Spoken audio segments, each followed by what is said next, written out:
आपको भी मैंने व्हाट्सएप किया, आप भी वहीं से ज्वाइन हो जाओ सर। तो यहाँ पर ऑडियो नहीं चलेगा सर, मैंने आपको पहले भी बोला था। इससे हो रहा है, बात हो रहा है, नहीं, बात हो रहा है अच्छे से, उनको सुनाई दे रहा है पूरा क्या? क्लियर। ये है ना लाइव वाला है ना? वैसा नहीं, ये पुराने लैपटॉप में ये माइक और ये साथ। ठीक है, आप देख लो, चल रहा उनको है। सुनाई दे रहा तो अच्छी बात है। मैकलान मैडम को बोला ना, लिंक भेजा है करके ज्वाइन हो जाओ। मैं वहीं पर मीटिंग में रुका हूँ कर, ये देखो ऑलरेडी रिकॉर्डिंग चालू है आपका।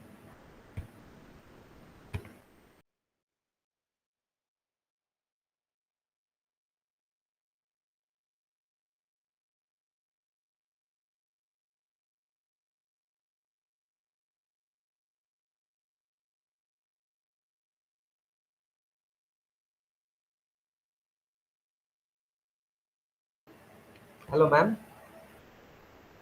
हेलो मैम, हेलो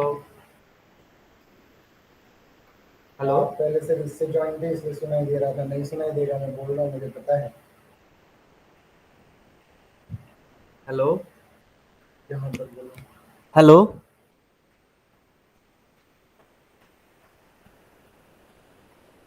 आपको मैंने इसलिए व्हाट्सएप पे लिंक भेजा, उधर से भी ज्वाइन हो जाओ। हाँ, अच्छा इससे भी ज्वाइन हो जाए। हाँ, तो आपका ऑडियो यहाँ से करो और वीडियो यहाँ से करो, कोई तकलीफ नहीं होगा। हाँ, ये लिंक ज्वाइन हो जाओ, यहाँ से एडमिट कर देना। एक नहीं छोड़ा नहीं, इससे भी क्लियर जा रहा है, क्लियर जा रहा है इसलिए चलो ठीक है, वो बच्चों को आने दो अभी तो। बाद में व्हाइट बोर्ड से कर लेना, हाँ, स्क्रीन शेयर करके। रिकॉर्डिंग स्टार्ट हो गया ऑलरेडी। हाँ।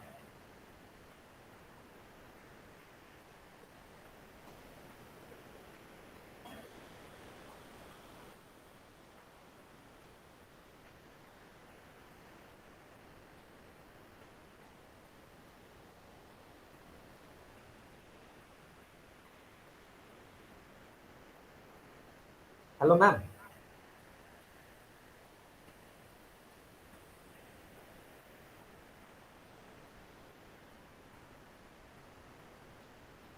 Hello ma'am, am I audible? मिलानो ma'am.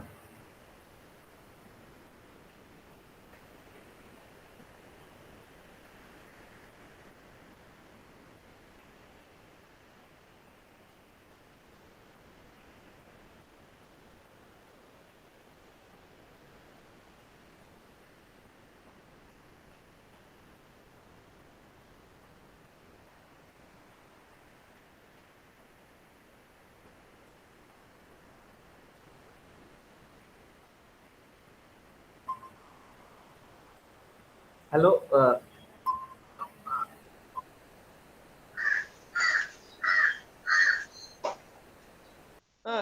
Good morning, sir. I have shared the link in the group. I will give instruction once again.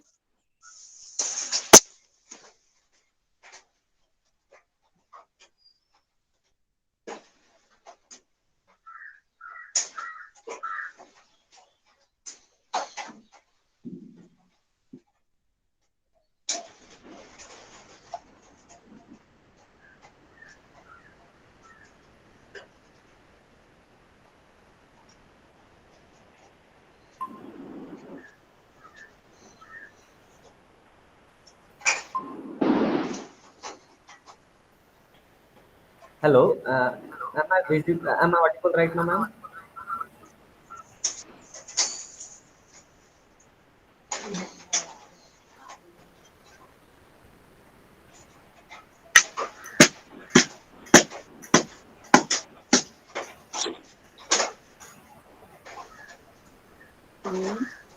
Am I audible clearly?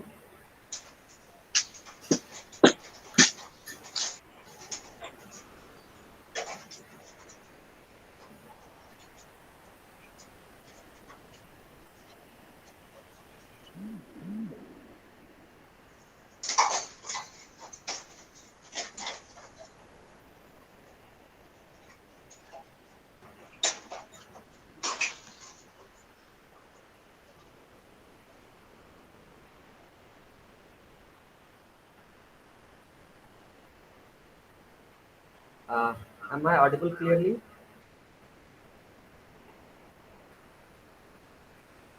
Yes, sir, you're audible. Children, can't you answer him? Okay.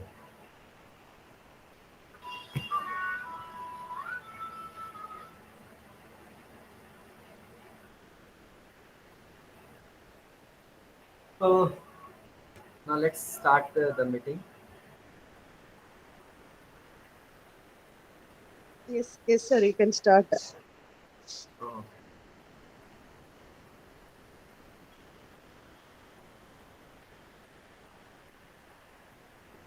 So I hope everyone is clearly listening. And which chapter we are supposed to start today? I think we are starting gravitation. Yes.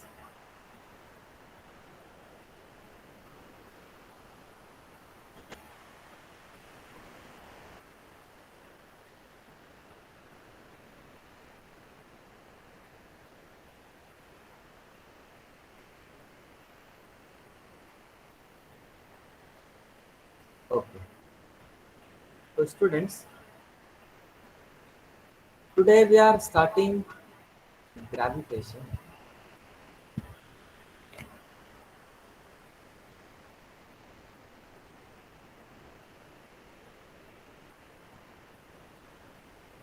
People are still joining. Okay.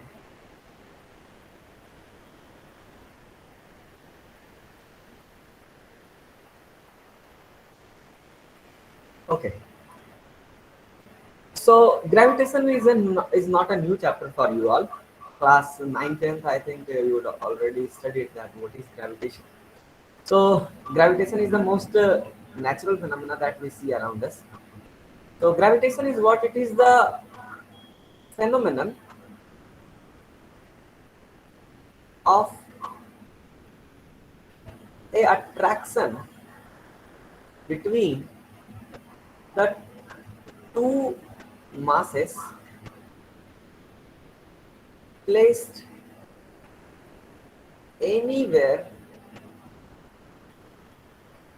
in universe at some separation.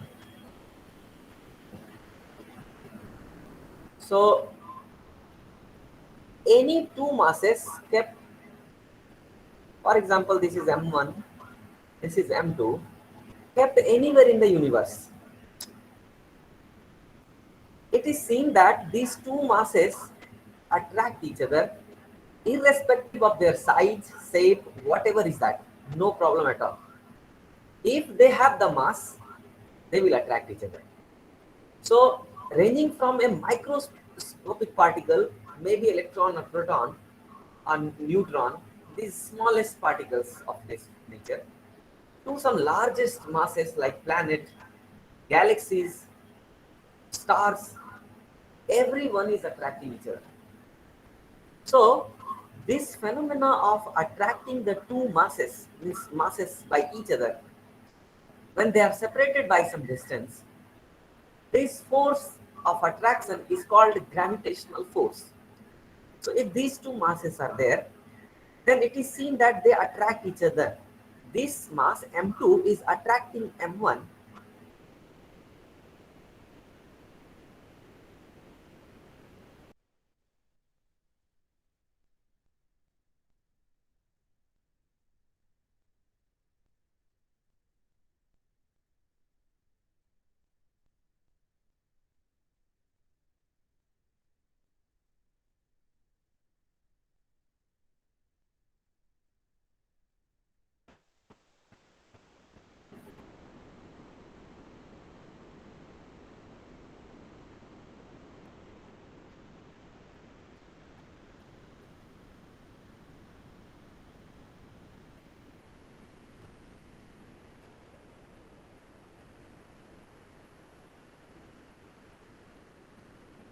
Okay, I think some network issue is taking place in between. I don't know why.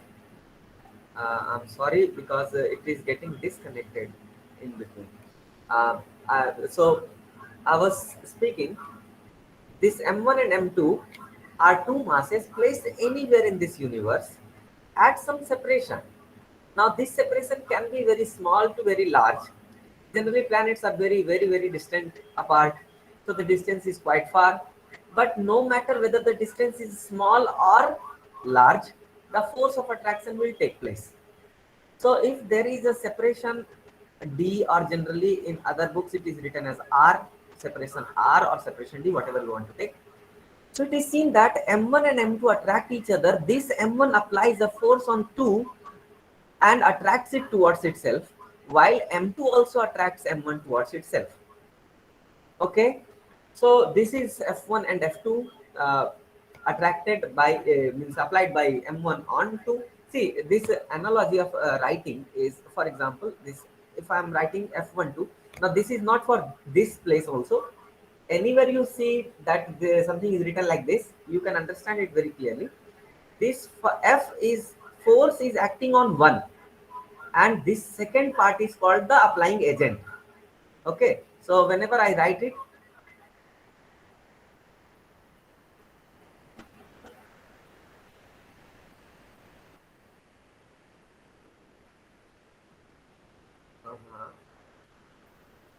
yes.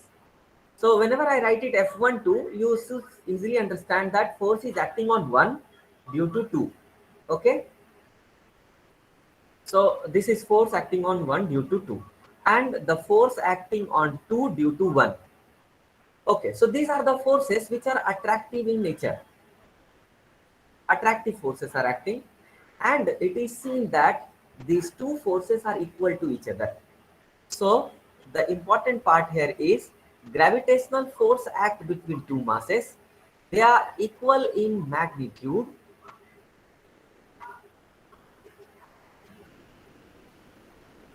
Next, they are always attractive no matter what.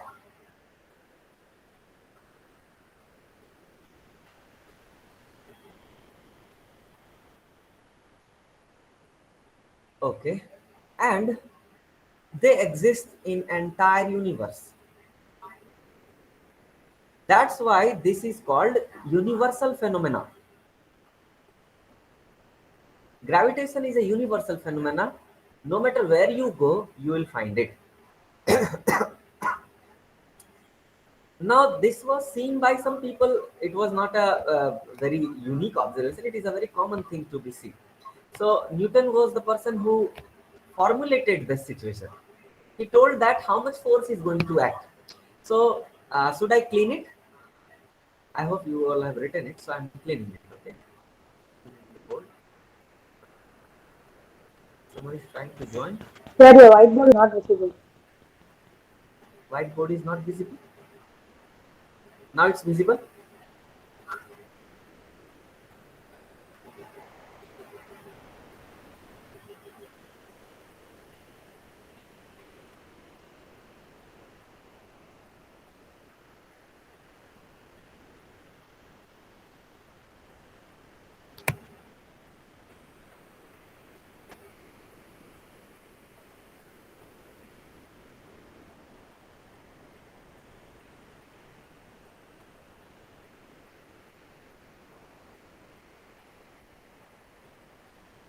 Okay. So I hope you would have written it.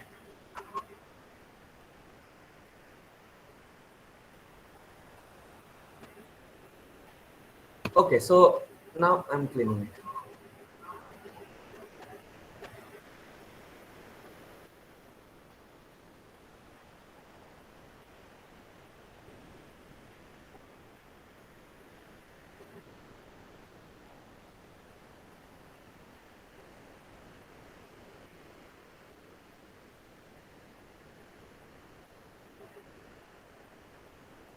So next what he did, he formulated this law.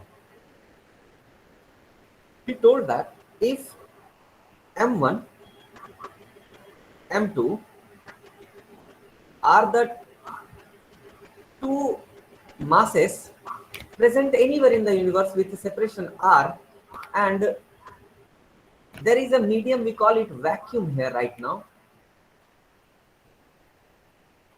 then the forces that is going to act between them, that is attractive force, it acts from center to center. Very important fact. It's a center to center force. So what is that force? Force is equal to G m1 m2 by r square. This is the magnitude of the force. The And whiteboard is not visible. whiteboard is not visible.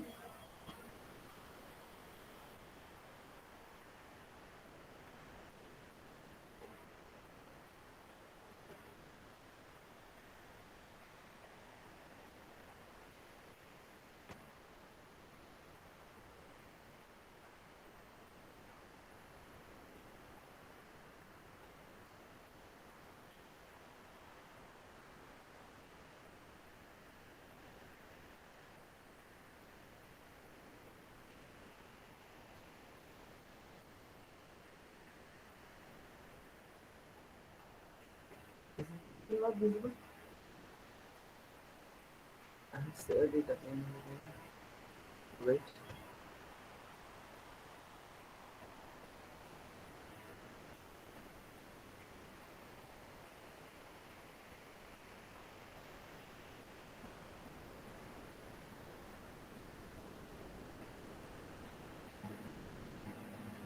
Yes, now visible?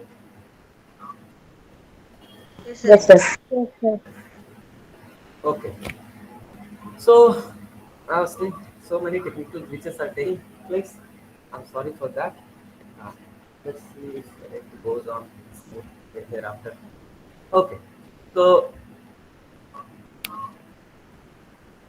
the Newton formulated this situation and he told that the two masses m1 and m2 placed at a separation of r between their centers. Keep in mind the separation is not between the two masses axial point, the separation is between their centers. Then the force acts between center to center, that is attractive in nature, and the magnitude of this force is given by g m1 m2 by r square. Now since this is a force, so it's a vector quantity, it's a vector quantity, so the magnitude is this and direction is in which direction. So direction in figure I have told you that the m1 is applying a force towards itself. So due to m1 the force acting on 2 is towards the m1, while the force acting by m2 on m1 is towards m2.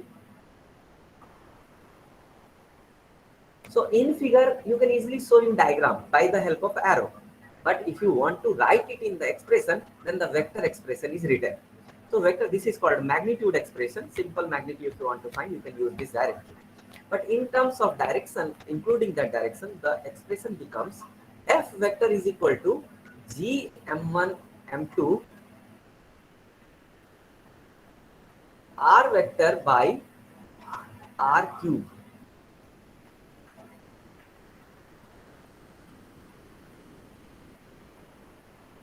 This is what now the direction, this r vector shows the direction of this force, which is always towards the applying agent. M1 is applying the force, it will be towards M1. Okay.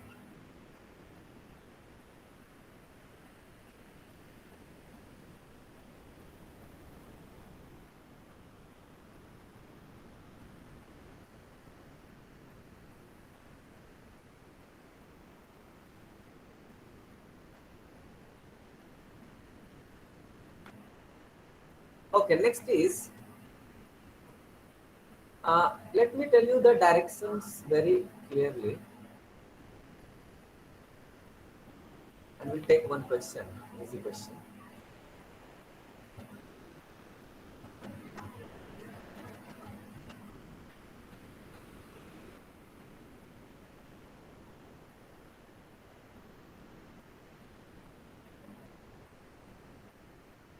So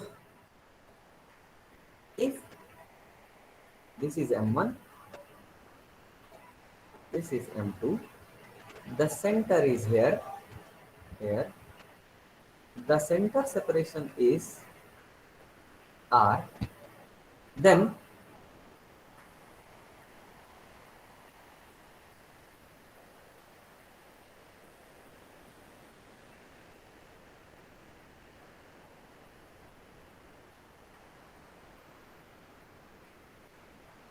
the force acting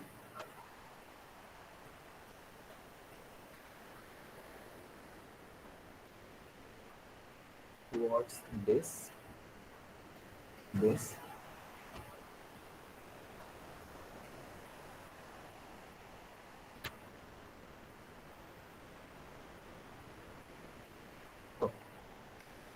so I think there is no confusion in direction regarding direction.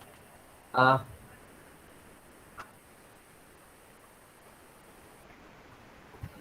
okay, now the things are in the formula there are three things: G m1 m2 by r square. One G is called, it's called universal gravitational constant.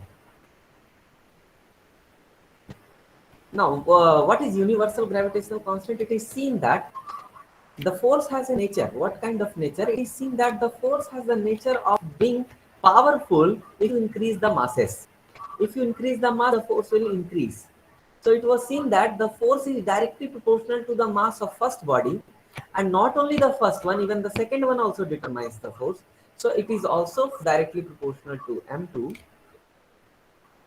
and it was seen that it is inversely proportional to the separation between these two, and that too not means what, a linear, means it's called inverse square rule. So force was inversely proportional to the square of the separation between them. When this was the observation, the formula was directly created that it should be the formula. But it was seen that the values when we place for m1, m2 and r square, this value was very different from the force that was observed or calculated by the machines that were placed there. You want to check the force, how much force is acting between the two masses. So you use this formula, but the mass which you were observing naturally and that you are calculating by putting the value of m1 and m2 r square, these two were very different.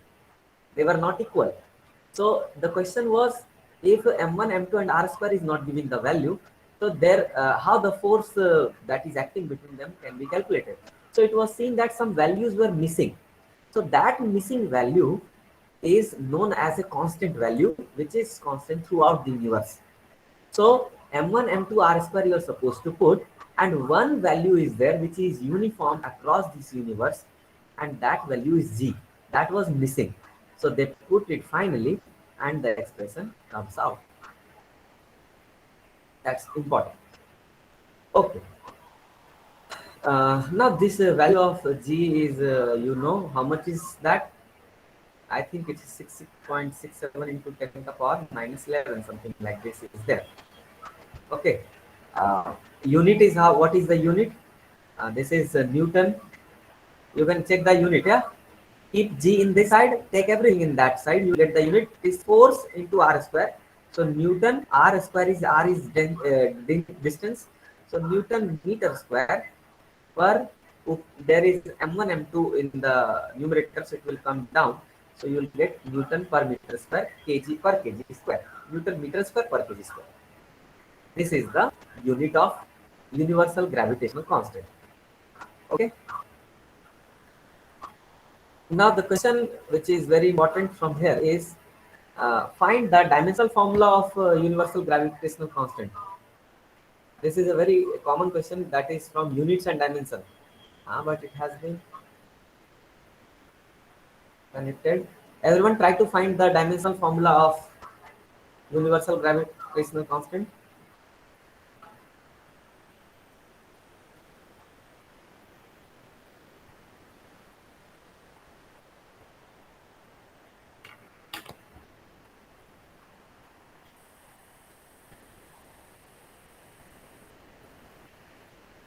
Universal gravitational constant, you are supposed to find the dimensional formula. Okay, so df of g.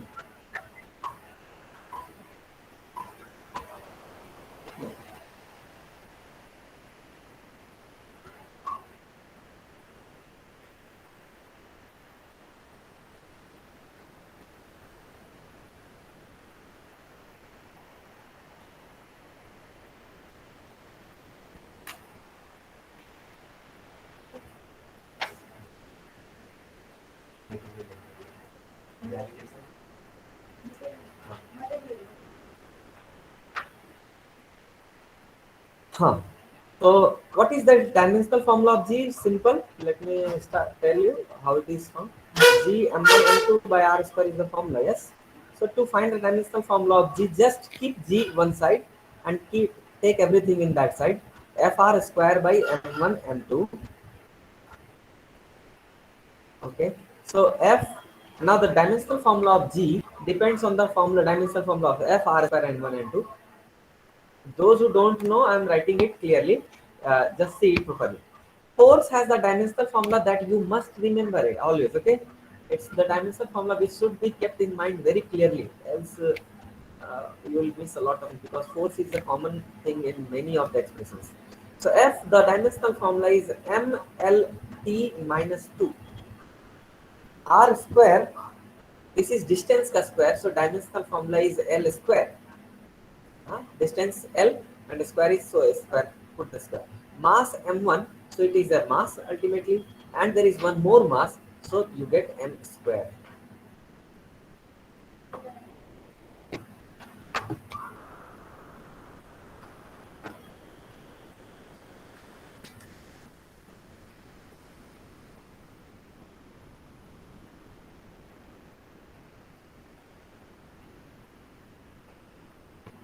So what finally you get?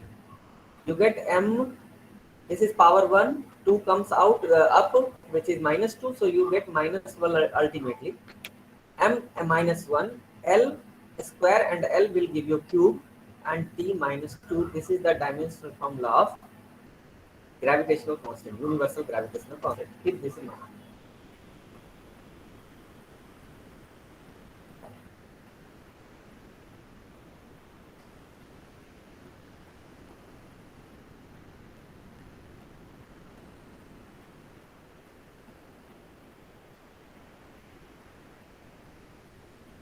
Okay, now let's move ahead.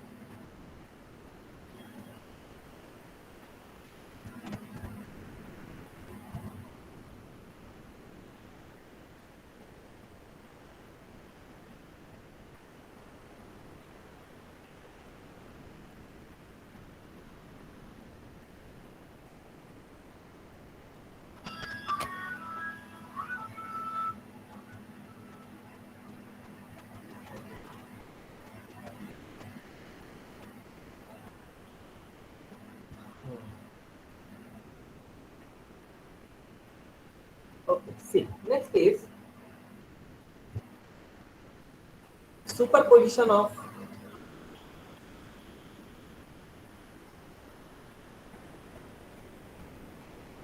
forces. See what happens if there are two masses, then there is no worry to find the force between them. Okay, but if there are multiple masses, not only two, for example, there is third mass here.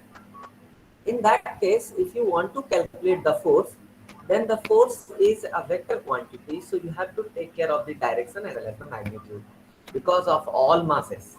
Okay, all masses attract each other. So this is called superposition principle of forces. And how do we go through it? It is very simple, no problem at all. What we do, see M3, see the direction of force properly, then you will be getting everything. Okay, M3 is there, it will attract the mass m2 towards itself. See, attraction is towards the center. Keep in mind, huh? So towards the center it will attract. So this is the force on 2 due to 3. Again, m3 attract m1 also. So the force on m1 is due to m3. So we write it f1 on 1 due to 3 towards m3. Now see, m3 is applying two forces on both the bodies. Now M2 is also applying forces on both the bodies. So M2 applies force on this, and M2 applies force how much? M2 applies force F3 due to 2. Force on 3 due to 2. Now this M2 applies force on M1 also. Just remember the direction. Every time it's attractive and towards the applying agent. M2 is applying, so towards M2. So this is force on 1 due to 2. Now this is the forces acting due to M2 on M1 and M3. Now M1 is also there to apply the force. So M1 will apply the force on M2 and will attract towards itself. And the force is F2 1. Why? Because force on 2 due to 1. M1 will attract M3 also. The force will be towards M1. The value will be, or the symbol will be F on 3 due to 1. Now keep this in mind every time how I am writing it. F1, F2, F3, like that. So the force is written like this. Now it will have a vector sign, so you just put it. Every time you put the direction, no? So it's a vector. Force is always a vector thing. Now question is this superposition. Now I'm telling you, say M2 is having two forces.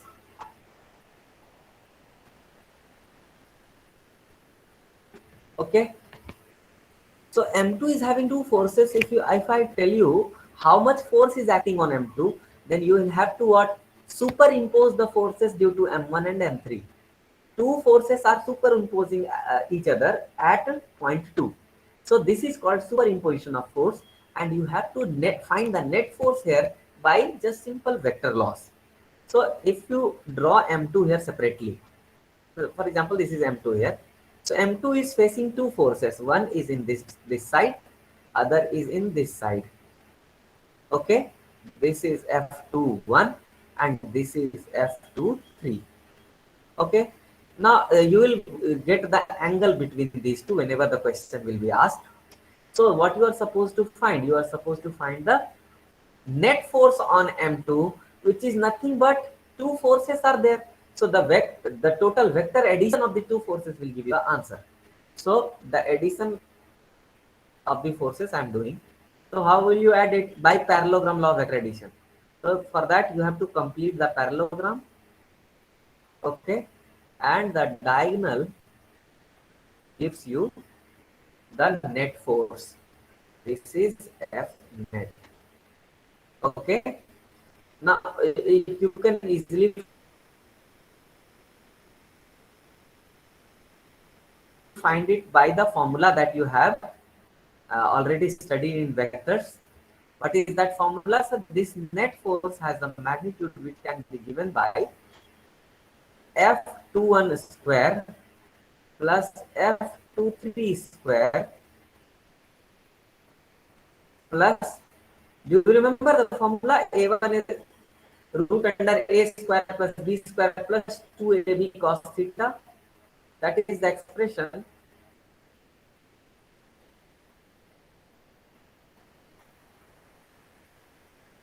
for finding a net force. Simple vector loss. Okay. Okay. So one very important thing here is this F23.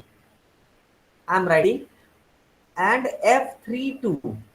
Force applied on 2 by 3 and force applied on 3 by 2. Both are equal forces, but they are opposite in direction. You can see one is coming towards this, other is going towards that. So the direction is opposite, so you will place the minus sign. So this relation is also, you should remember, F23 is equal to F32 just with a minus sign because the direction is opposite. Because it's a vector. If you will take the magnitude, they are perfectly equal. Okay, so this is the superimposition of forces.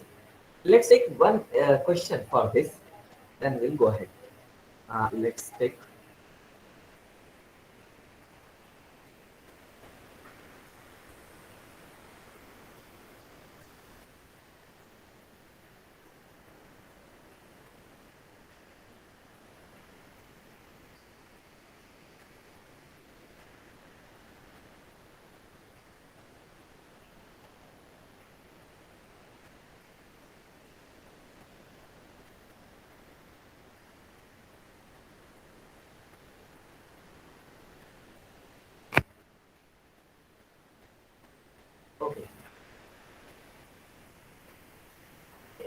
Let's take one question. Question is,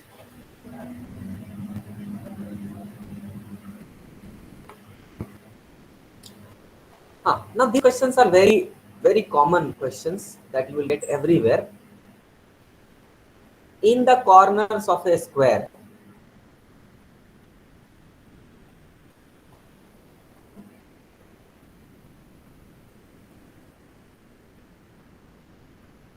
four masses, equal masses have been placed.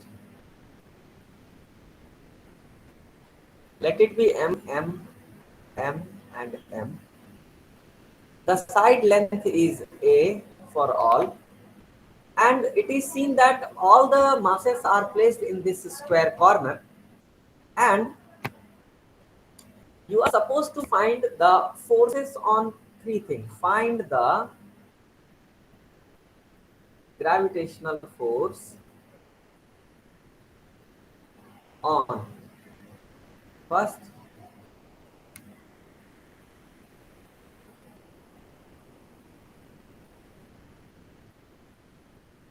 any one mass, and second, uh, one mass has, okay, we'll take it later. One first solve the first. Okay, first check the first question. You have to find the gravitational force in any one of the mass which is placed here. So let's take any one. So let's take this one. We are supposed to find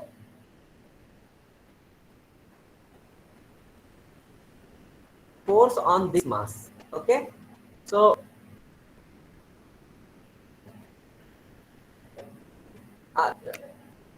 wait.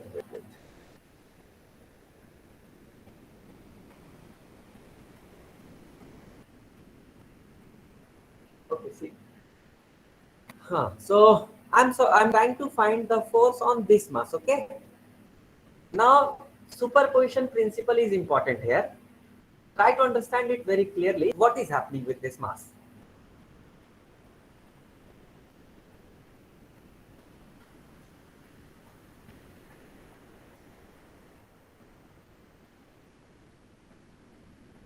Okay.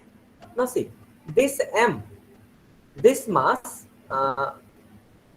for this mass, okay, I'm taking.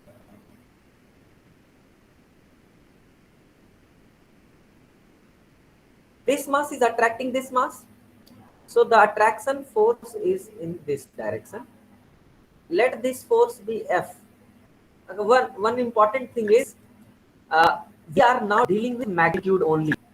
Direction part I am showing in the diagram. Okay, so take care of it properly. You are also supposed to go in the same way. Don't take the directional expression while solving. Just take care of the diagram. In the diagram, show the directions by the help of arrow, and just solve a numerical in terms of magnitude.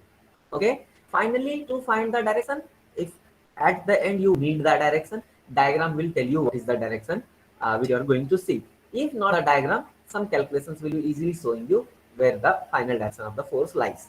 Okay. Mainly diagram speaks everything. So force F is acting towards M because M was applying force. So M attracted it. Now there is one more mass which is attracting it. So this will also attract towards itself. So this is also force Fy. Both are forces, equal forces. Why? Because the two masses force depends on G, though both masses it depends on, and the separation. You can see that the both masses are m1 mm, and the separation also AA because the square is there. So since the distance is also not changing, two masses are also same. So no matter which directional mass you take, the magnitude of the force will remain same because G m1 m2 r square value will remain same. So this force is Ff. Now there is m2. Now this mass is also attracting m2, not this, just it is just m. Okay, so this m is also attracting. Now this attraction will take place towards m. So it will attract towards this. So you can see the force, but this time this will not be same as F. So write it F dash. Why it's F dash now? In both situations I took FF, but here this is not F. Why? Because in this situation two pair of masses are still same, but the distance between them has changed. Earlier it was A, now it's a diagonal. So diagonal length is not A, it is A root 2. So the distance has been changed. So now the force which will take some should be different from F. So you can take it F1, F2, whatever. I have taken it F dash. Okay. So now these three forces are acting on M. Question was to find the net force on any of the mass. So I just took this and I saw that the force is in this direction, and in this direction. F, F, and F dash. Okay. Now see, we are going to find a net force. What will we do? So see, F and F together will make net force. In which direction? You can easily see. It will come in this direction only. Okay. Because it's a parallelogram law. When you will make the parallelogram, what diagonal you will get? It will be diagonal same as the diagonal of the square. Because both forces are equal. So the net force due to these two forces is coming in this direction in which the F dash was there. So if we can draw the figure in a more simpler way, we can simply show two forces in the same direction. One is the F dash which was acting earlier. Now these two forces, net force is also acting in that direction, which is how much? F and F. What is the net force due to these two? So you know that due to these two forces applying parallelogram law. So F resultant due to these two forces can be written as F square plus F square plus 2F1 F2, so 2FF cos the angle between them is 90, so cos 90. I'm talking about this F and F. Okay, so the net force here is 2F square, which is under root 2F. So keep in mind these two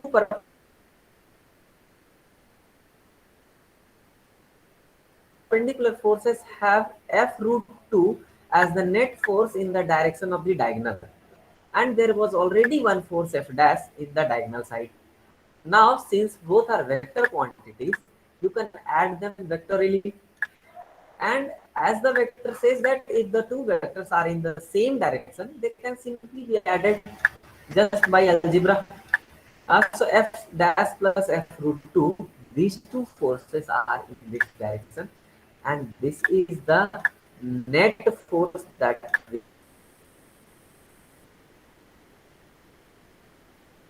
we are looking for.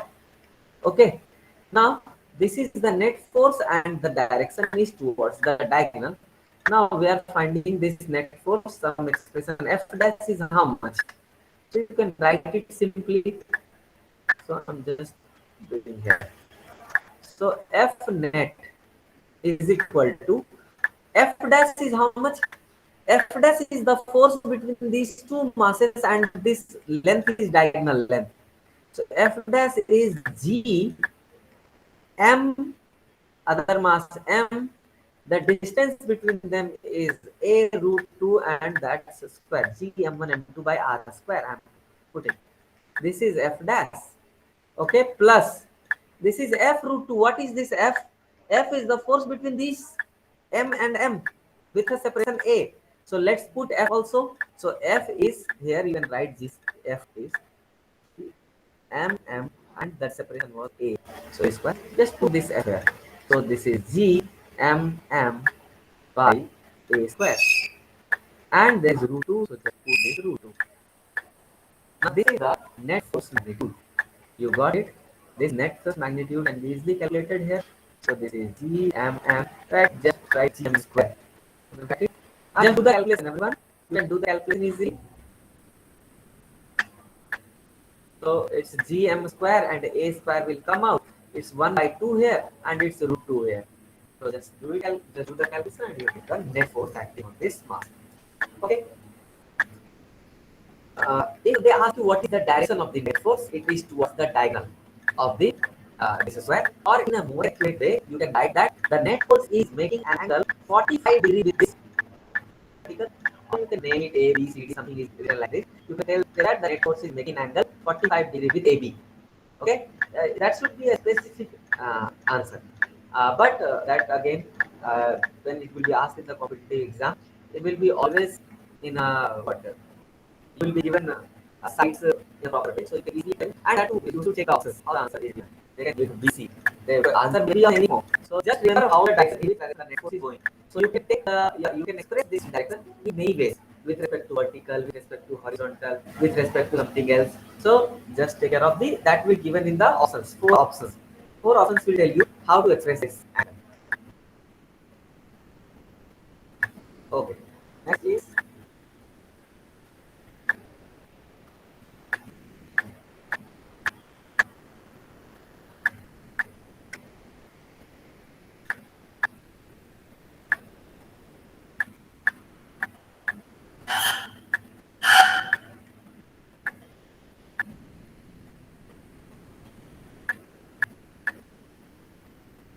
you have already find this, I think.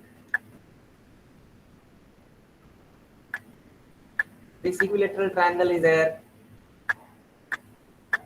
Three masses have been placed in the three corners. All three masses are, for example, right now I'm not taking them equal. So let this M, this is 2M, this is 3M. The separation between them, because since it is a equilateral triangle, let this be A, and A. Question is find the net force on 3M. Finding the net force on 3M. We'll do it in the same way, exact same way. How we are going to do it? Just see.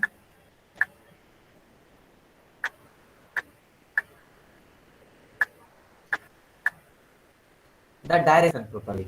Okay, then it will be easily done. So we are finding on 3M. Okay, this is the mass on which we are finding the net force. So this mass is experiencing force due to these two. So 3M is experiencing an attraction force due to 2M. So 2M is attracting it. 2M is attracting it towards itself.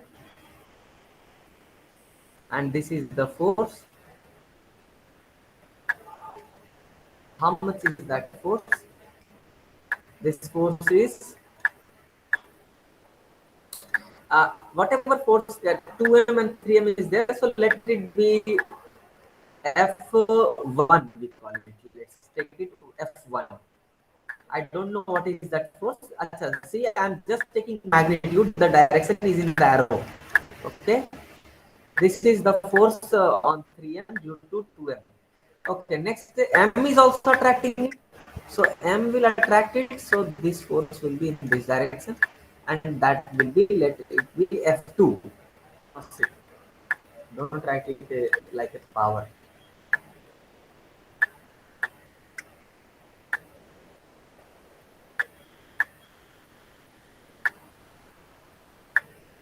Okay.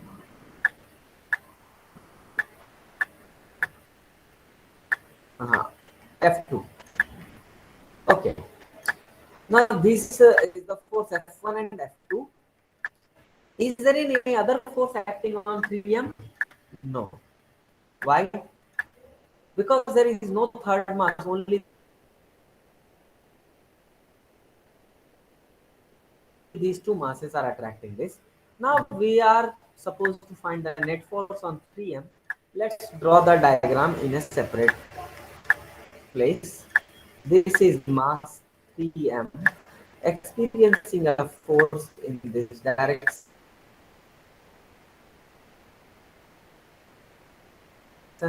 and this direction, the angle between them is 60 degree. Why? Because it's an equilateral triangle. So the each angle of equilateral triangle is 60 degree. So this is F1 and this is F2. We are supposed to find the net force. So just by simple parallelogram law, what parallelogram law says that the net force acting here can be easily found by the expression F net is equal to under root of first force F1 square, second force F2 square plus 2 F1 F2 cos theta, where theta is 60 degree. So we'll see that. Let's find this F1. How much is that F1? So here this F1 is how much? Can anyone tell me? Uh, Maybe replying is not that easy for you all.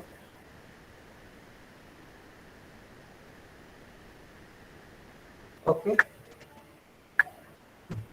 F1 is the force between 2m and 3m, which can be easily given by G. M1 is 2m,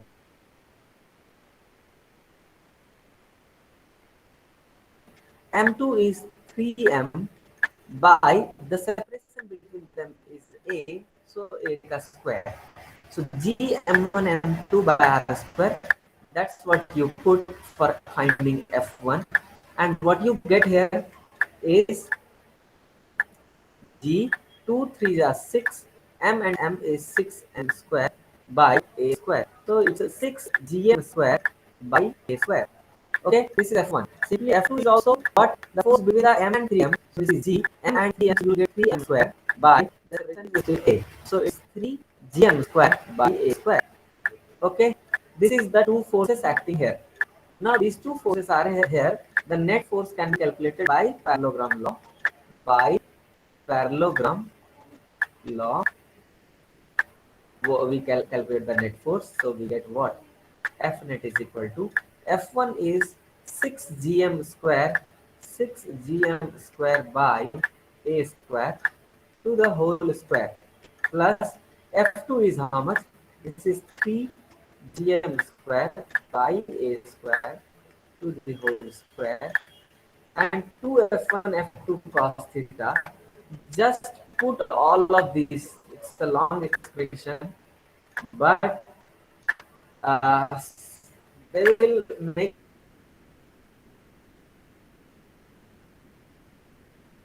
it easy by giving you some numbers. Okay, so if numbers are given, it will be just one word. It's just one digit, so no need to worry, because these are now being calculated in terms of variables, so it is becoming a large expression.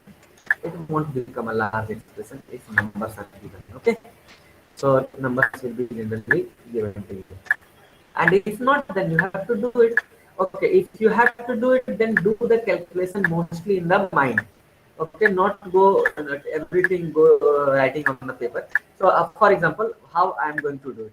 If 2 F1 F2 cos theta is there, you know that F1 is 6 GM square by A square, F2 is 3 GM square by A square. 2 F1 F2, what will you get actually after multiplying?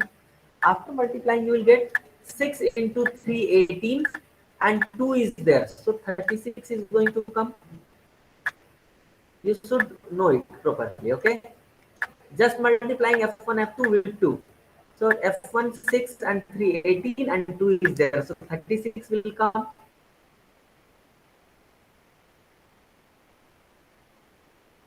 Okay, next GM square is there. They will be multiplied. What will you get? You will get GM square ka whole square, which is already there. So and a square is there again, that a square whole square is also going to come.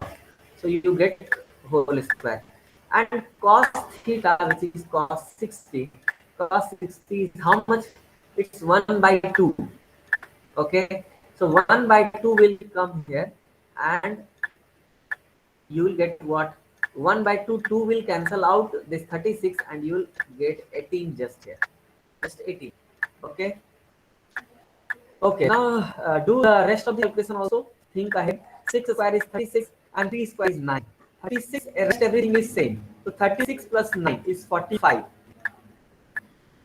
Plus 18 is also there. Okay, so plus 18 is how much? Uh, 36 and 9, 45 and 18. It's 63, I guess. Yes, almost 63.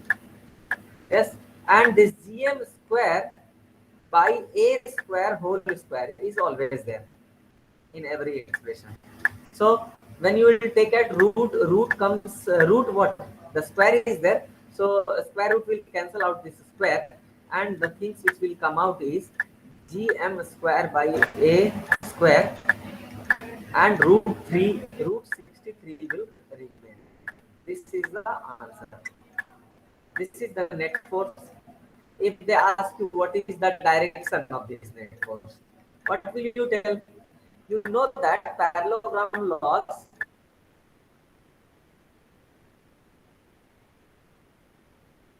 If two forces are there, how you find this net force? Net force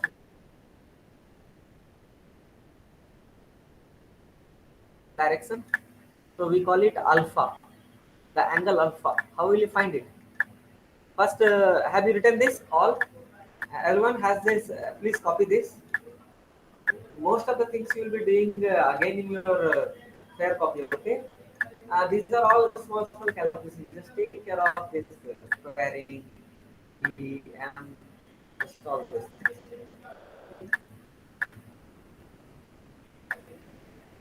So that's how we calculate the net force. The direction is found by this again parallelogram law of vector addition, and you can simply write it like this.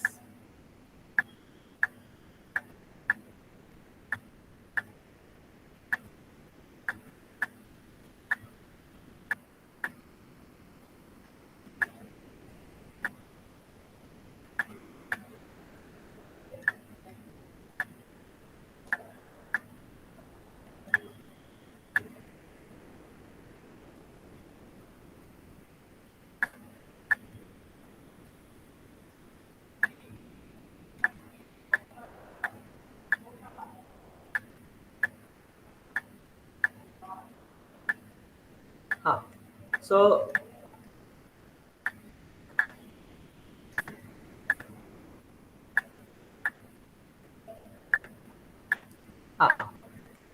let me remind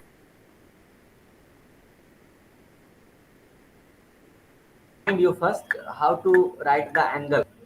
So if you remember that this is a vector, this is b vector, and the angle of this alpha that you use to write. How you use to write this angle? So you write it tan alpha is equal to. So this is b plus a cos theta. Do you remember this?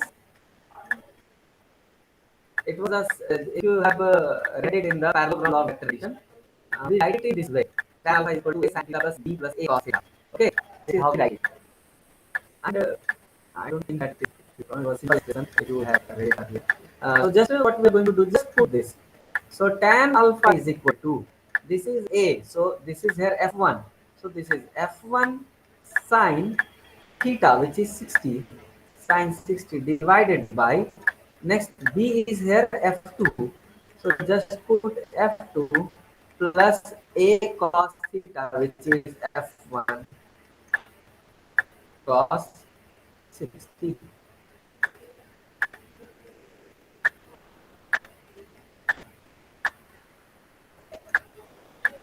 Okay. Now f1 and f2 is known to you. Here we have already calculated. See, f2 is there and f1 is here. 6 gm square by a square and 3 gm square by a square.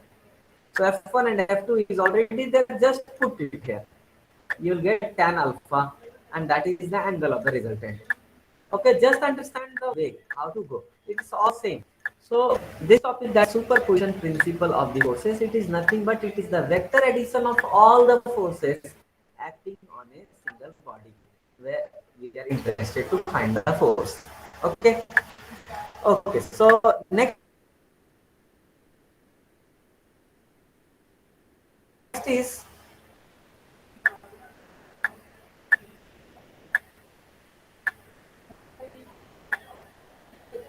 next is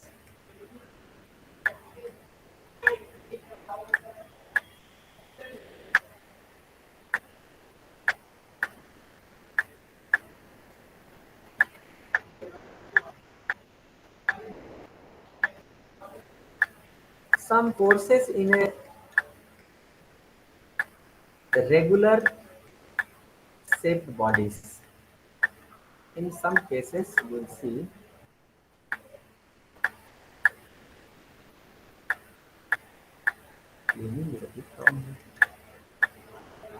So slow.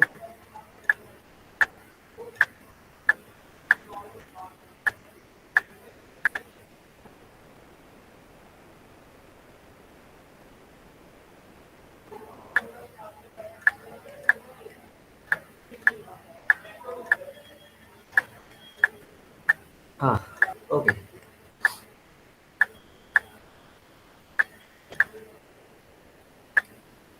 See, in some question that will be a regular shaped situation, regular situation. In that situation, sometimes net force can be easily calculated and it comes out to be zero mostly if that regular shape is given to you. I'm just going to see show you some scenarios where you can find this. For example, a equilateral triangle is there.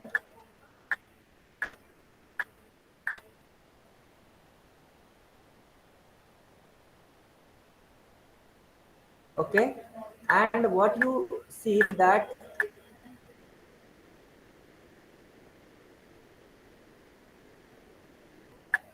this is called its centroid.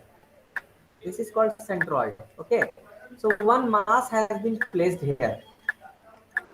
That mass can be of any mass. Let it be 1000 m. One, even anything you can place. Question can also be in a very different way. Or they will ask you one boy is placed and three masses are around in a equilateral fashion.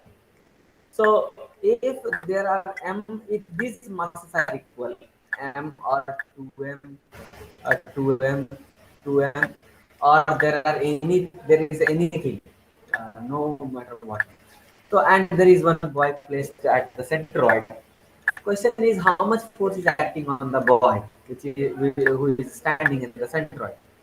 So see, this is a regular arrangement. How we can say it a regular arrangement?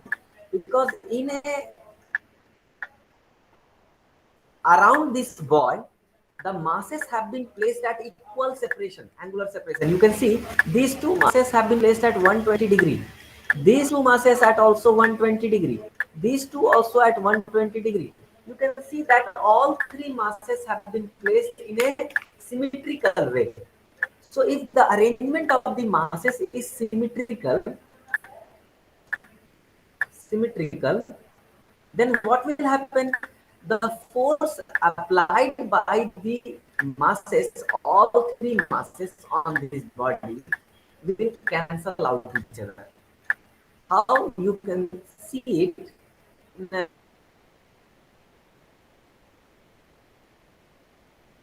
very diagrammatic form, you can easily see it.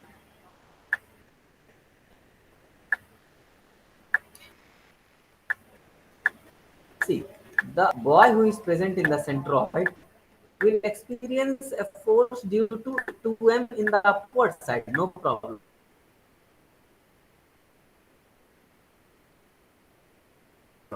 But it will experience a force in this direction also and this direction also. And since all the pairs of masses are same, all three forces are same. And all three forces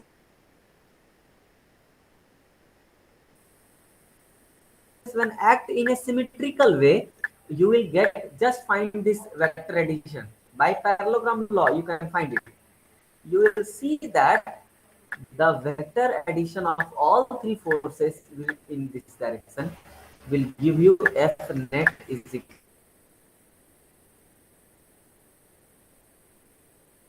equal to 0. Keep in mind. Okay, so if the forces are acting, equal forces are acting in a symmetrical way,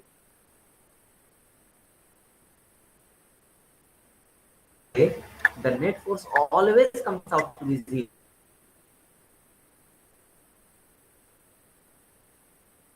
Keep in mind. Okay, so here net force comes out to be 0 if the body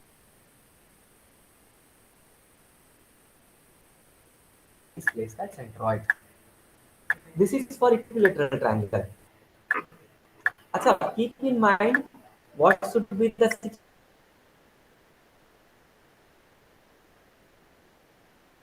First, the masses which are placed in the symmetrical situation all should be same, not should be different. Okay.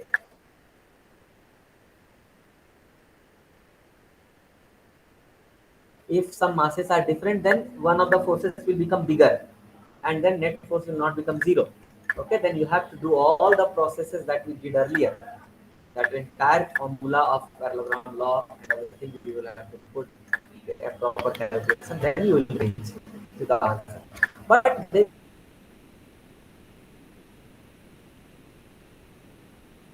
will always give you the equal arrangement of masses. Okay, and in that situation, problem won't be the difficult thing.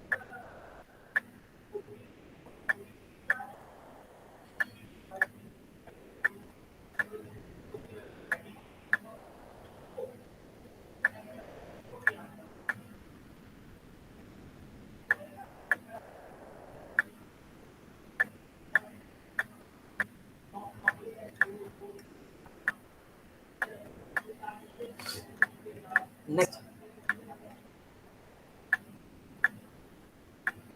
uh, something like this is a square also.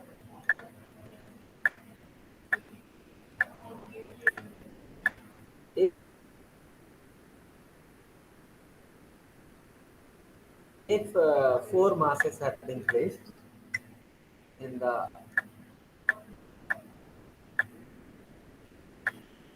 edge of a square, uh, all masses are equal, 2m, 3m, whatever is the height, it does matter.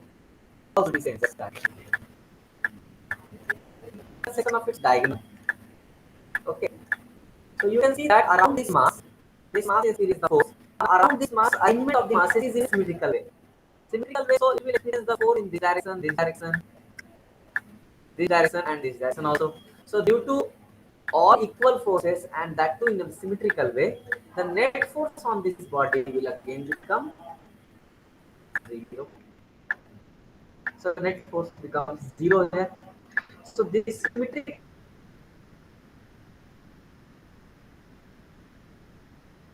situation, you will see that it's very easy to find the net force. Just we have to keep it in mind that how this force are acting. Also, you sometimes the diagram also gives you the shows you the correct way. Okay, see, arrangement is symmetrical,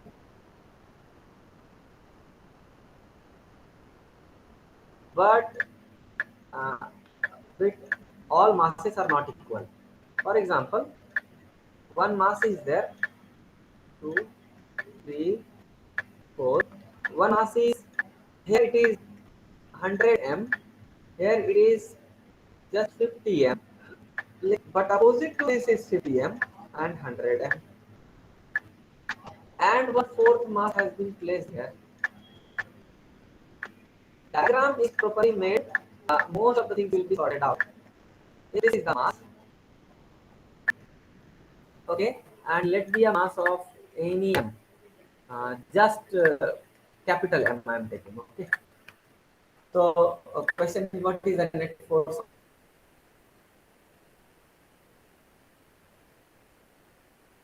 on M. Force on M.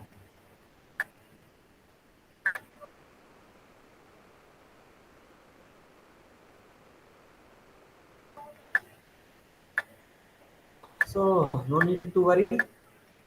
Just show the direction of force.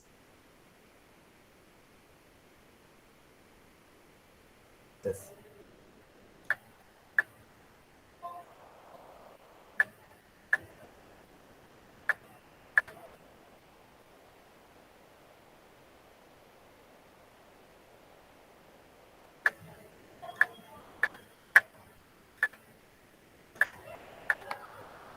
See, 100 m is attracting this m towards itself. So this is F. Okay, this 100 m is also attracting it towards itself.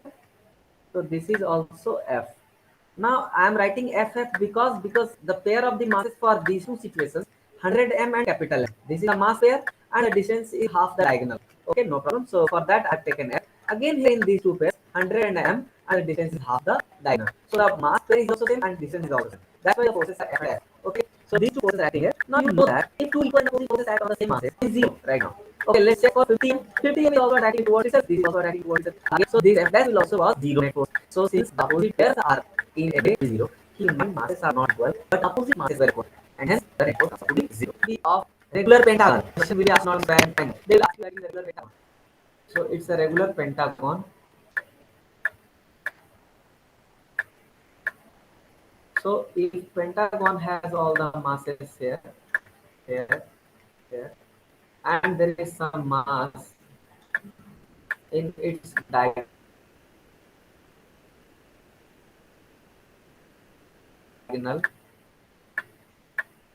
here, you see that around this mass again the arrangement has been made in a similar fashion, symmetrical fashion. Okay, how? Because regular polygon, regular pentagon has all these angles equal. How much is that? 360 divided by 5. Okay, so you get 72 degree. Okay, all these angle will be 72, 72, 72. Why I did this? Because 360 degrees completes circle, and that complete circle has been taken out by 5 different sides. So all 5 sides have taken 70, 72 degree angle from the center, and this regular pentagon has been formed. Okay, so this 360 degree has been equally divided in 5 parts. So 70, 72 degree. So you can see that all masses have been placed in a symmetrical order, in a symmetrical line situation. In that situation also, if all is 2m, 2m, 2m, and this situation, what will happen? The net force will come out to be zero. Again, for the hexagon also the same thing will be there. It's hexagon. So in the hexagon also what will happen? All masses placed together, they all are symmetrically placed. So they will ultimately make a net force zero. So there also net force of the of particles in the corners. Where will you finally head towards?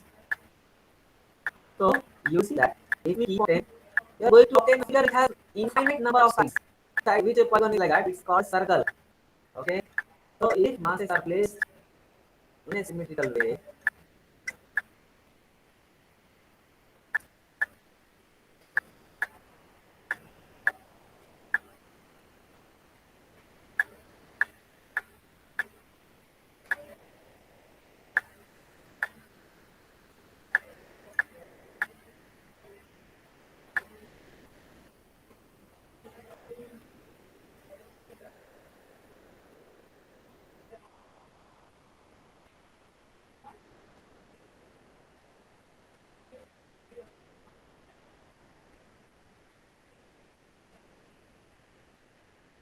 okay. So we keep on adding the masses, and finally where will you reach? You will reach on a circular shape where all the masses are placed in a circular path, and in that situation we call it ring. Okay, we call it ring. So question is also there. Okay, what is the net force, gravitational force at center, present, a person present in the center, due to the masses placed in the ring, or due to a very heavy ring. So what you will see, that ring is nothing but it is the arrangement of billions of masses, and all will be placed in a symmetrical way. So all will attract this mass in every direction will be attracted. So all forces will be cancelling out each other. This will be cancelled by this will be cancelled by the opposite force, and all will cancel out all the forces, and net will become zero. Okay, so keep in mind that the net force on a mass present in the center of the ring due to the entire ring mass is always zero. So it is again the symmetrical arrangement of the particles. Okay.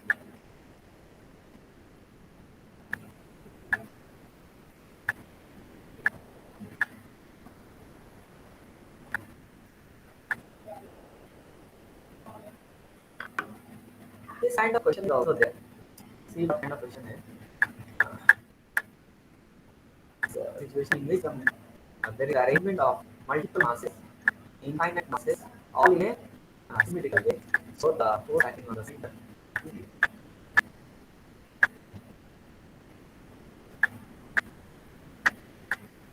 Okay. Next is one type of question is there.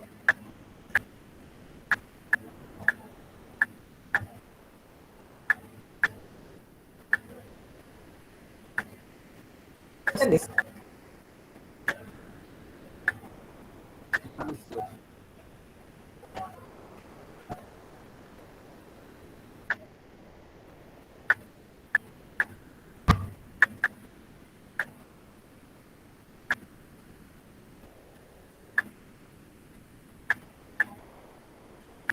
question is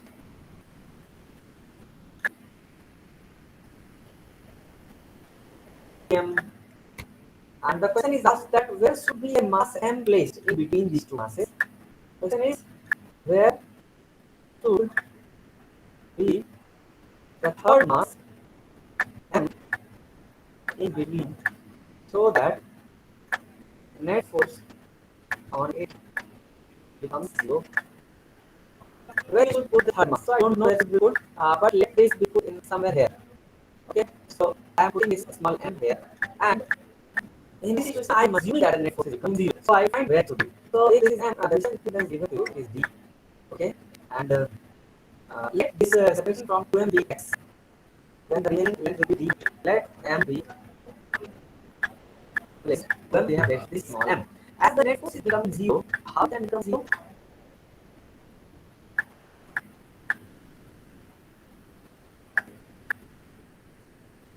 So this 2m is attacking this towards itself, and 3m is also attacking it towards itself. Now this mass is experiencing the two forces to opposite directions. We are going to equalize these two forces so as to make the net force zero on this small m. So this let me force F1 and this be F2. If they become equal, F1 is equal to F2, then net force will become zero, and that's what we are interested upon. So force on it should become zero. So F1 and F2 should be equal because they are already opposite to each other. So how they will become equal? Let's see. So what is this F1 value? So it is G, M1 is 2M, M2 is M by the distance between them is x square is equal to F2 is how much? So this is the force between M and 3M. So G, M and 3M by, and the separation is D minus x whole square. So from here we will get the answer. So G cancels out, M cancels out.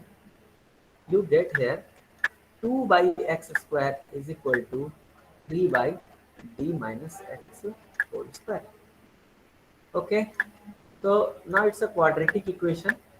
They generally they will give you some values in a way that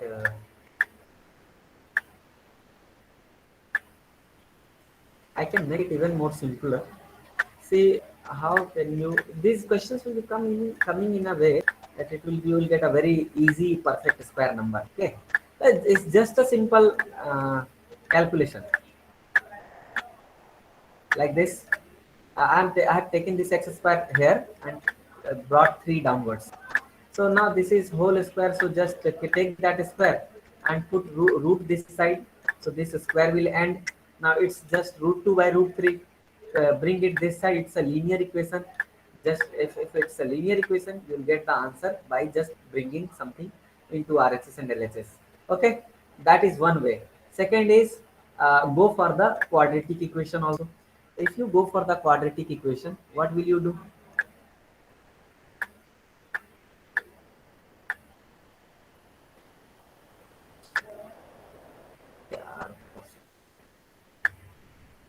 this slow.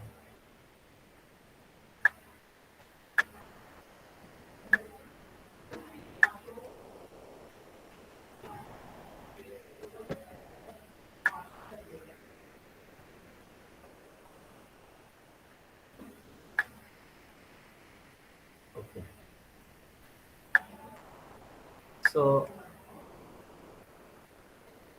if you can go for a quadratic equation, then also it will be very easy. How will you do it? So it will be simply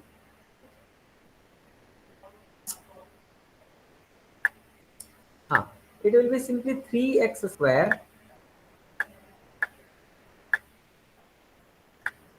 Oh, okay.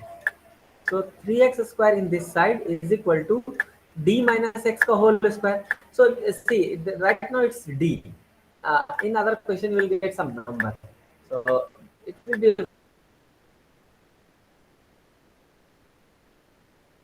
very easy expression. So you'll just go d square plus x square minus 2 dx.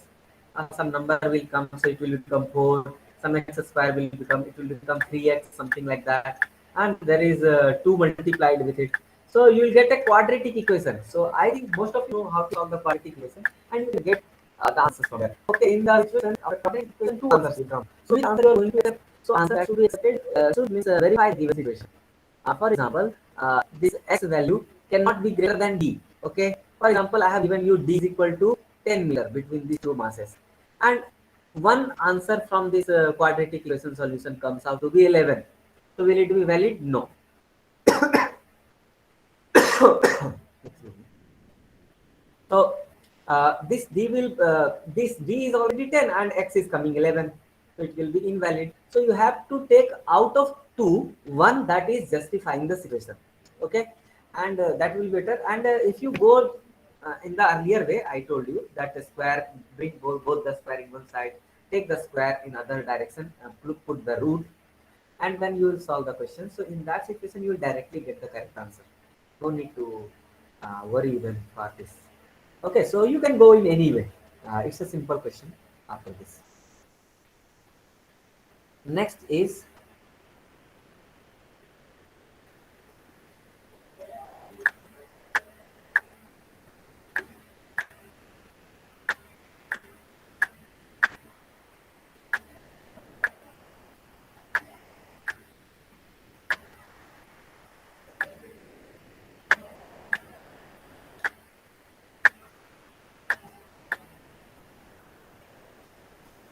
let's take the next part.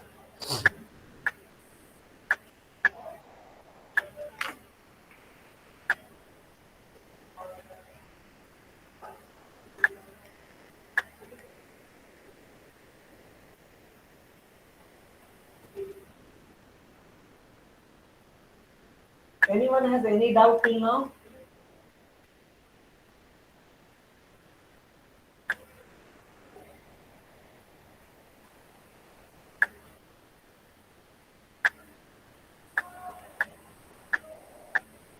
I hope nobody is having any doubt. If any doubt is there, you can ask me. You can type in the comment. I think comment option is there. No? I hope everyone is understanding it clearly.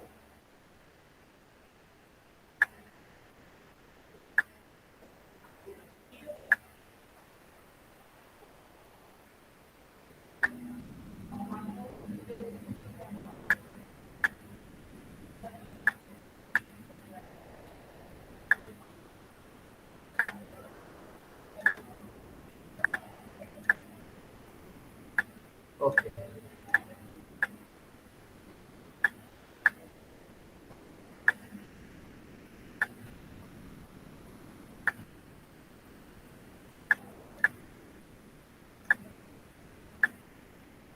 So let's move ahead.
See, very important points are there about the gravitational force.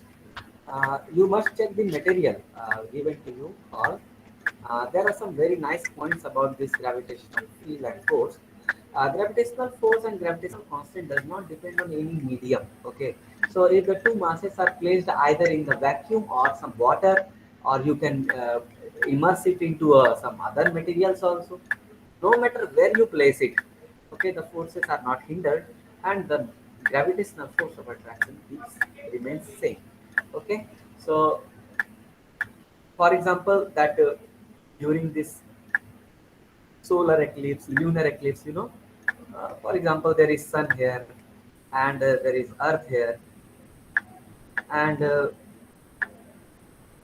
the moon comes in between. Okay, the moon is there, and moon comes in between this sun and earth, and this is called, I think it's called lunar eclipse, or lunar eclipse, something like that. Yes, lunar eclipse. Sorry. In this situation, say if the moon has come on in between these two, so will it affect the force between the earth and the sun? No. The gravitational force between the sun and earth will remain unchanged. It doesn't matter what comes in between. Fill this space completely by water, then also the force will not be affected. Fill this, take these two suns and sun and earth, put this anywhere in this universe. No matter what comes in between, so the forces are unaffected. So it's important to remember that gravitational force does not depend on the medium which is present between the two masses. Okay, it only depends on the two masses itself and the separation between them. Okay.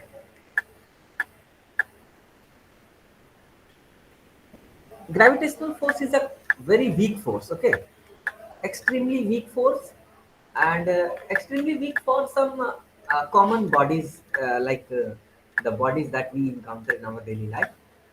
For example, the masses that are present, for example, mass of a truck, the mass of a person. These masses are so insignificant for the gravitational force to act, but their force will be so small, so insignificant that you don't even see the attraction between the two trucks. Have you ever seen the two trucks are attracting each other, and they are attracting each other? They are moving just because of their forces? No. No matter how big vehicle that you make, they do not attract each other, because the masses that we come across in our world is still a very very small force that can generate a significant amount of gravitational force. It cannot. So its value is very small to generate that much of force. Okay.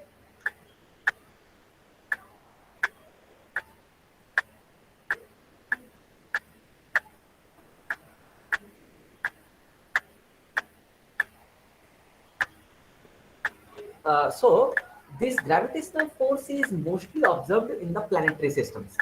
So we can observe this force in the planets very dominantly, because the mass of the planets is extremely large. In that situation, gravitational force is means extremely significant, and we can see it very easily. Now this small force is so small, gravitational force, that the nucleus that you see in the atom and the electron that you see in the atom, they have a gravitational force of attraction. But have you ever read this, that they attract each other by gravitational force? You will never see that. Okay, here gravitational force is always taken as zero. We eliminate this. No gravitational attraction is considered in the case of the nucleus and the electron. Only thing we consider is the electrostatic force, which is a very strong force. So gravitational force is a very very weak force of nature, and it is so small that it is not even taken into account for small masses. Okay, it's very small. So in fact, two positive charges, they never attract even though they are very heavy. Have you ever seen two positive charged masses, they can attract each other? No. No matter how much heavy you make them, a very heavy two positive bodies, they will still repel each other. Why? Because gravitational attraction between them is quite very small, while the electrostatic repulsion between them is very huge. gravitational force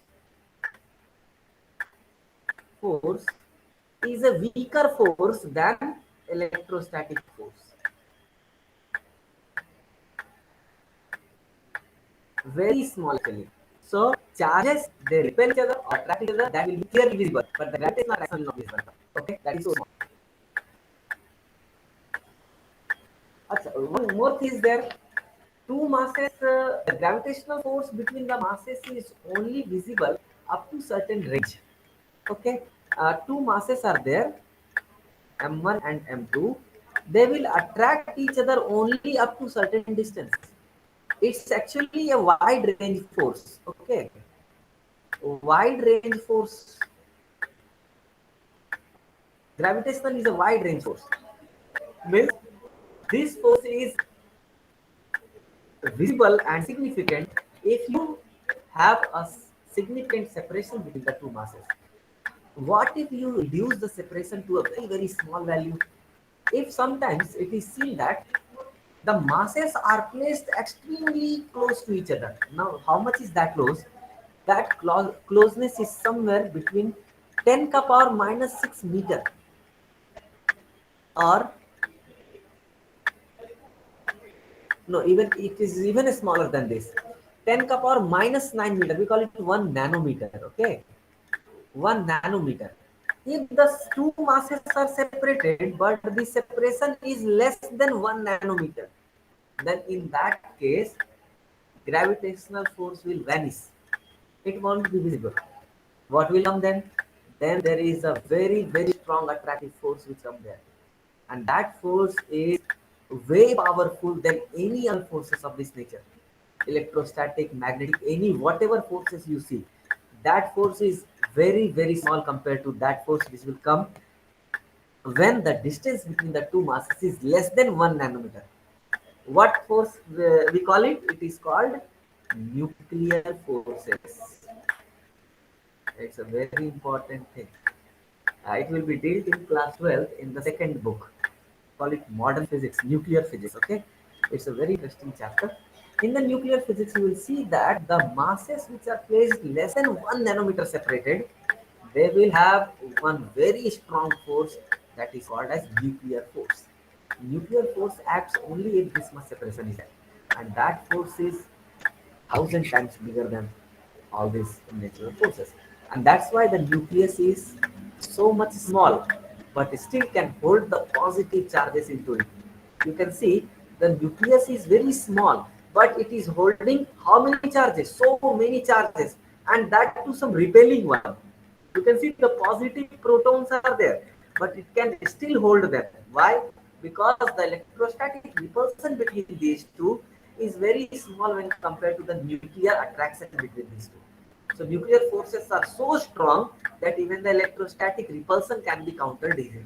Okay, that's how we can keep them close, and that's why the nucleus is so dense and so heavy, and that small sphere, within that small sphere, it can keep all of them together. Okay, so that is a nature and the forces present in the nature. So it is, I think, then gravitation is the weakest force. Better than that is the magnetic electrostatic force. Better than that is the magnetic force, and then this nuclear force. Nuclear force is the strongest force of this nature, but that acts only up to 1 nanometer. After 1 nanometer, nuclear force will disappear. Okay, only these forces will remain: gravitational, electrostatic, magnetic. But nuclear comes only after 1 nanometer, less than 1 nanometer. Uh, Quite slow. I'm just rubbing it cleanly, but it is not getting clean. Wait for some time.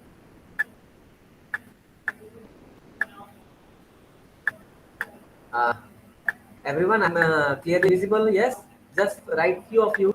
Am I clearly visible? Everything is clear. My pronunciation is clear. Are you able to get it? Yes. Very good. Very good.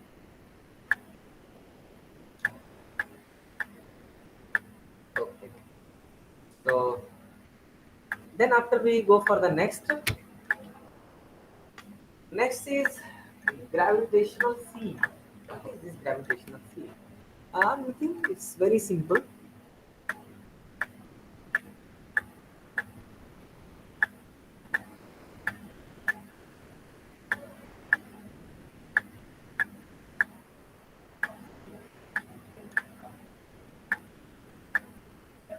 See, what is gravitational field? Gravitational field is, or sometimes it is also read as or written as gravitational field intensity. Okay, both are same thing. Sometimes it is gravitational field and gravitational field intensity. They write both. Okay, so gravitational field is what? It is nothing but it is the gravitational force per unit mass.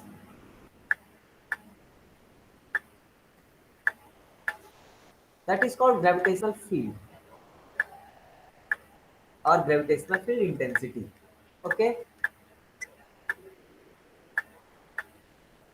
in the material it is also written as E.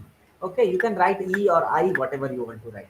So gravitational field is the gravitational force experienced per unit mass. So how is that? Just see, it's very simple. This is m1, this is m2. The separation between them is r. So what is the force acting on m2 if I ask you? So force acting on m2 is F is equal to G m1 m2 by separation is r, so r square. This much force is acting on both of the masses, actually not m2. It is the same force acting on m1 also. So this is the force acting. If I ask you what is the field here at m2, what is the gravitational field? Wait, I'll take one new color. It's extremely slow. Very sorry for that. Okay. See, due to M1, there is a field at M2. M1 is producing a gravitational field. How much field is coming to M2? That field strength we are looking for. We call it gravitational field intensity at 2, for example. So gravitational field intensity at 2 due to 1, or just intensity of gravitational field. Somewhere it is also written as E. It is nothing but how much force this place mass is experiencing. M2 is experiencing how much force divided by the mass which is experiencing this force. So M2 is experiencing. So F by M2 will give you the gravitational field here. So F force experienced by M2 is G M1 M2 by r square, and the mass divided by mass, which is m2, what will you get? You get G m1 by r square. This is intensity of the gravitational field. So it's nothing but it is G m1 by r square. Now it is even easy to understand or remember. Just remember that if the mass is m1 or m, and you are finding the field at a distance r. Okay, finding the field at A, which is at r distance. So intensity at A is simply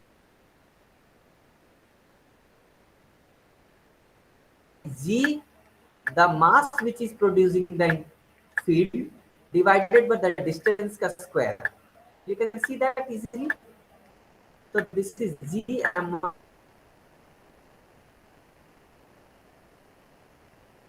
by r square. This is the intensity, gravitational field intensity at A. Now, what is the direction of that field? It is always opposite to the this up. We call it position vector. R vector, if you will write, it is called position vector. It is always opposite to the position vector. So, field, if you write in a vector form, it can be given by minus gm by r cube r vector. R vector is written as uh,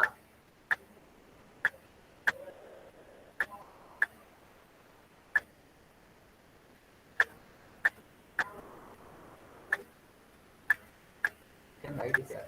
R cap is written as R vector by R vector magnitude. Okay. So R vector is nothing but this.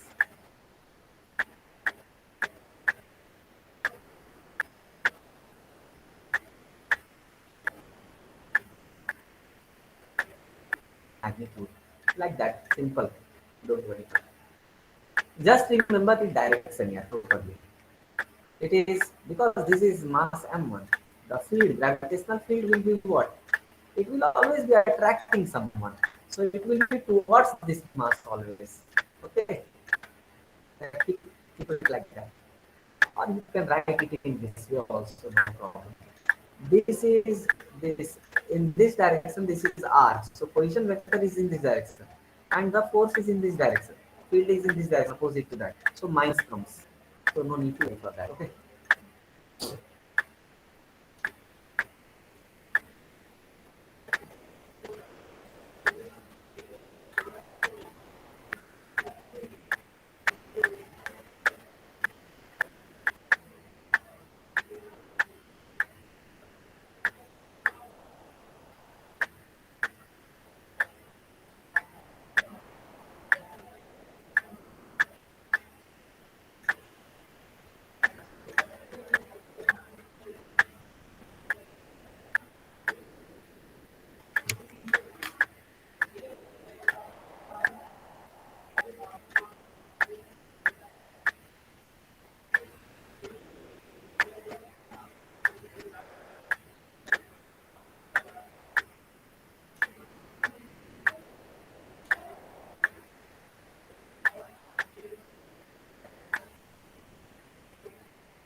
Okay. So gravitational field intensity you have already understood. Gravitational field is intensity is nothing but just a gravitational force that we have already found multiple times. Just find the gravitational force acting on a body and then divide it by the mass of the body. You will get the gravitational field there. Okay, so that is important. Everywhere, whatever question we have done, just force we have already calculated by vector law. When there was a square, there was a equilateral triangle, or any other situation. In a line, there were three masses. Net force we calculated. In every situation, if you are supposed to find the gravitational field, just find the force and divide the mass which is experiencing this force. You will get the field at that point. Okay. So that is the way. Okay. Next is the gravitational potential. In all those symmetrical arrangements that we have studied, that symmetrical arrangement of the masses, in all those masses arrangement, we saw that there was net force, gravitational force was zero at the center, or that body which is experiencing all these symmetrical arrangement of masses. So if the force is zero, then there is no chance that the field is there. Okay, so the field, gravitational field is also zero there, because gravitational force divided by the mass will give you the gravitational field. So if the force is zero, ultimately the gravitational field is also zero in that case. So due to a ring, if someone asks you what is the gravitational field at the center, it's zero. Okay. Due to a sphere, what is the gravitational field at the center? Zero. Okay, all spherical means all kind of symmetrical arrangement will finally give you the net field at center as zero. Okay. Next is gravitational potential. what is that gravitational potential? So gravitational potential is, for example, if there is one mass here, capital M. Gravitational, it's a mass, so it has a field around it. We call it gravitational field. So in this field around it, there was one mass which was very far, infinitely far from here. M mass was there, which was not even in this field. And now from infinity, where there was no force of attraction of any kind on this mass, what you are supposed to do, where you are trying to bring it in the field of this mass. So you are trying to bring it in a gravitational field of some other mass. So what you have to do, so when you bring it, so for example, the field extend up to here. When this mass enters from here, a small m, what you have to do to bring this mass here, and you have to bring it in a way that you want to calculate the total work done by this capital M. Now see, when this mass has already come here, this mass starts attracting it. Now when it attracts, so it is obviously a force. So this mass will apply some force on this mass, and this will do some work. So this body does some work on this small m. That work done gets stored in this mass as potential energy. Okay. So when it comes closer and closer, you get to know that this body has already achieved a lot of potential energy inside it. Okay. So that work done by the mass on this other mass, when it comes in its region, that work done is stored as gravitational potential energy. Okay. That work done we will calculate to find the total potential energy gained by this body. And keep in mind, if we want to find that how much work has to be done, so work can be done by the body also. For example, this body is attracting it, so this is doing work. Now for any external body is doing work, what you have to do is, in some books it is given that the external body forces are stopping it. It is being attracted. What we are going to do, it is being attracted in this side. We will apply external force in this side, and that external force is exactly equal to the attraction of this mass. Same amount of force we are going to apply externally. Now if you are going to apply the same amount of external force every second, every moment, then whatever force this capital M is doing, that same amount of work will be done by the external force also, because we have made sure that the external force is always equal to the gravitational force. So if the external force is always equal to the gravitational force, then whatever work is being done by the gravitational force, same amount of work will be done by the external force as well. Now whatever amount of work is being done by both are same, but only difference will be that one will be a positive work, other will be a negative work. Which one will be positive? Obviously the gravitational force. Why? Because the gravitational force is attracting it, and the body is also coming in the same direction. The body is attracting and the body is also coming closer to it. So if the force and the displacement both are in the same direction, the work done is positive. So gravitational force does positive work, and the external force that we are applying, even though it is doing same work, but it is negative work. Okay. So whatever work is done on the body gets stored as the potential energy, and let us calculate that work. How will you calculate? So we calculate it this way. For example, that from this mass, the body has been brought up to a distance x from this capital M, and from this distance, this small m has been displaced by an extremely small distance. How much is that? It's so small, we can take it dx. So after bringing it to x, now we are further moving it to a small displacement dx. dx is infinitesimally small displacement. So it is being brought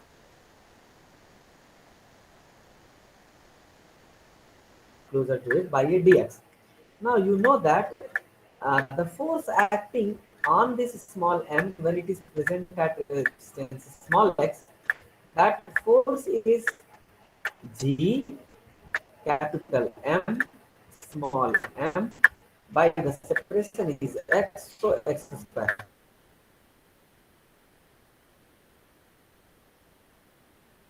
This much force is acting on this small m, and if this much of force is acting on this small m and is being displaced by dx, so how much work will be done in that situation?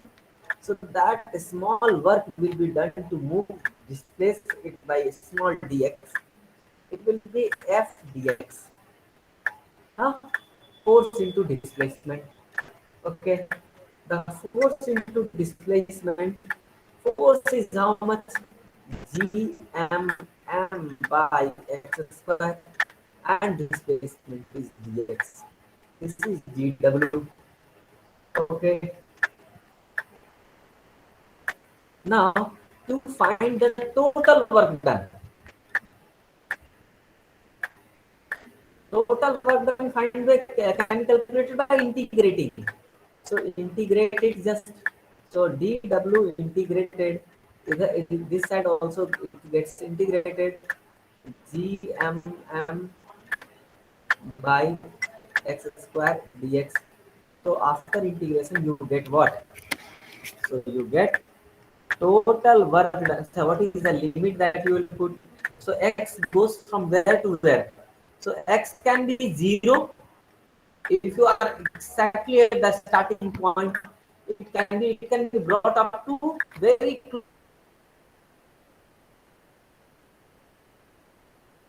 close distance. So it can be 0 and it can go up to infinity also. So the limit that you are going to put here is 0 to infinity. Keep in mind. Okay. And the work done will be from 0 to w. So work done will be this. Okay. So total amount of work done will be calculated by integration, and what will you get here? See, the answer will be minus gm by r. This is the total work done. Mass from infinity to some distance x. Okay, you are bringing it from infinity to x. Okay, sorry, wait. You are actually we can bring it from 0 to infinity, but right now we are bringing from infinity to x. So just put modify this limit infinity to x. Okay. Uh, see, just remember this how to put this upper limit and lower limit, because the question which are asked in very tough exams, they do not give the simple expression. They give you the question in variable form. So you must know how to apply this formula also. Just putting this limit, how to take this, or this limit is also very important. So right now we are bringing it from infinity to m. So you see that the work done to bring this will be minus gm by r. Now the important thing here is whatever this work that you did, it gets stored in the form of potential energy. So the potential energy is given by the same expression.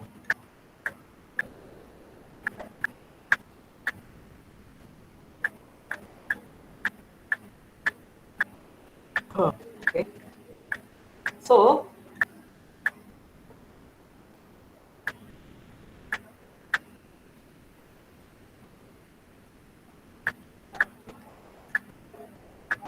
total work done was minus gm by r. Achha, 1 second is very important thing is there. This work is a negative work. Okay, everyone, you must remember this negative work shows that it is the work which is for external force. Okay, this is the work done by the external force. Keep in mind.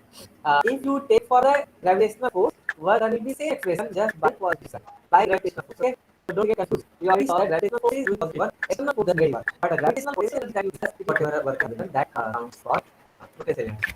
Okay. Next is gravitational potential. Potential energy is fine. Gravitational potential is what? So gravitational potential is also same here. Why? See, gravitational potential definition is it is a work done by the external force per unit mass. That's called gravitational potential. Again, I'm telling you, see, gravitational potential is denoted by V. It is nothing but it is the work done divided by mass. How much work you have done divided by the how much work you have done and on what mass you have done. Okay, so work done is minus gm by r, and on what mass you had done the work, that is small m, which is not there. Okay, and that small m, if it was there, then you have to divide this small m here. But I'm telling you that assumption that you make here, last I draw the figure, I clean it. In that assumption, it is always an assumption that the mass that you are bringing from the infinity is a unit magnitude mass. So unit magnitude mass means small m becomes 1. So it can be 1 kg, it can be 1 gram, depending on the other units that you are considering. So here it is SI unit, so it will be 1 kg. So you are just bringing 1 kg. So this work done by mass, so small m is itself 1. So what you get, this is the expression for potential. So that's the last expression that we are getting. Gravitational potential is V is equal to minus G capital M, that is the source mass, the bigger mass which is creating the gravitational field. So minus Gm by the R. We call it gravitational potential due to any random capital M mass. That is the gravitational potential applications are. Okay. The expression, the unit for what is the unit for gravitational potential? So it is work done by mass, so it's joule per kg. This is the SI unit of gravitational potential.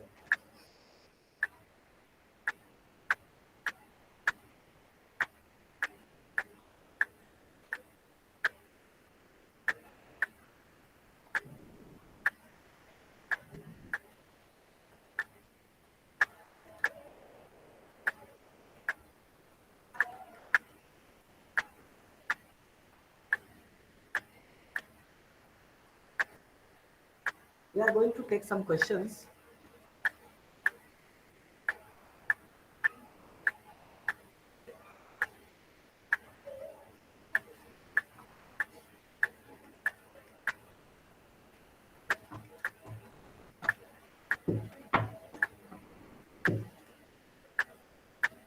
One important thing to remember is the gravitational potential is always a negative value.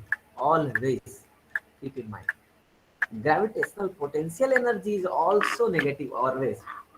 So you should keep this in mind. It should be never a positive value. Okay. It always comes out to be a negative.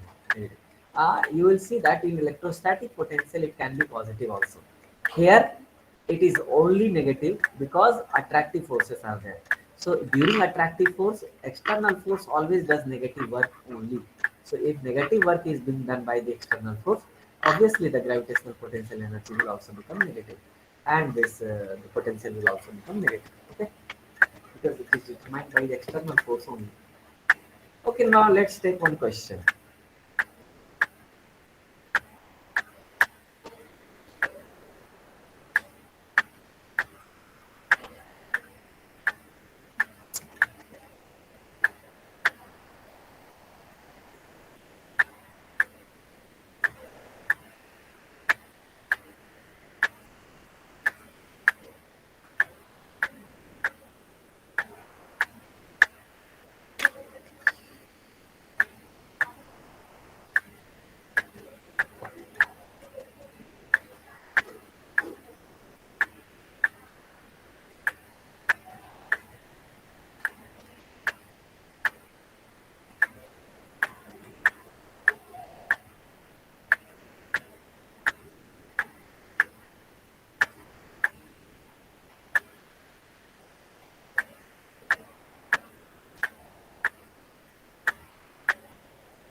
question is, find out potential at P and Q due to 2-point mass system.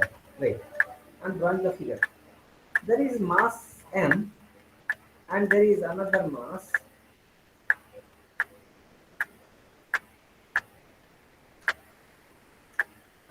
M. Okay. And there is 2 point.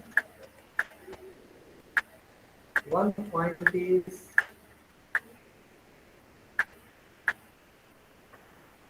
here. This is point P, and one point is here. This point Q.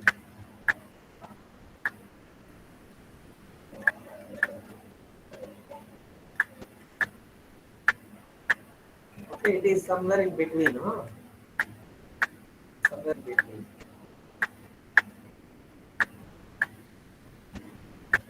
It is clear that its length is L and L, and it was also L, its equilateral triangle. So it is L by 2 and L by 2 here. It is just at half and it is 90 degree also. No need to think of it. Just understand this. Find out the work done by the external agent in bringing a unique mass from point P to Q. Okay. So question is, if we are bringing a point mass M from P to Q, how much work will be done? Okay. So to find the work done, you can simply do what? You can simply, let's say one thing is, you can simply subtract the work done. One is,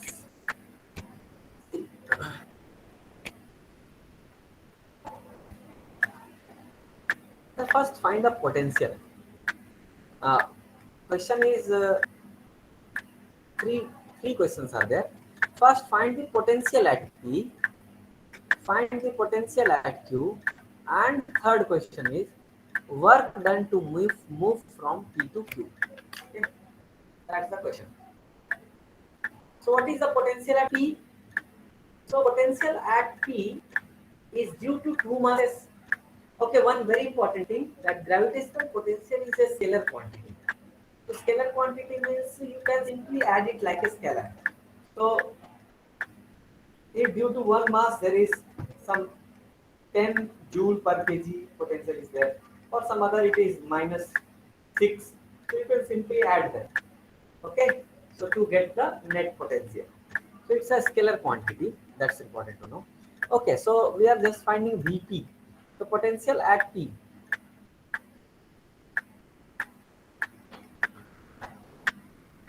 Is equal to potential due to mass 1 and potential due to mass 2. Okay, so mass 1 is here. What is the potential? So you just remember the formula for potential. You know that the potential is given by minus g, the mass which is creating the field, divided by the distance at which you are finding the field potential. So V is equal to minus gm by r. Just we saw this.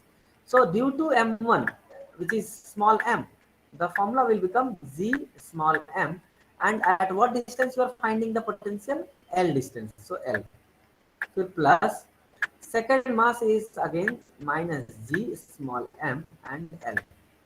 So it is minus gm by L minus gm by L. So you get minus 2 gm by L, and this is the potential at P. Okay, write it down. So potential at P is nothing but it's minus 2 gm by L. Okay.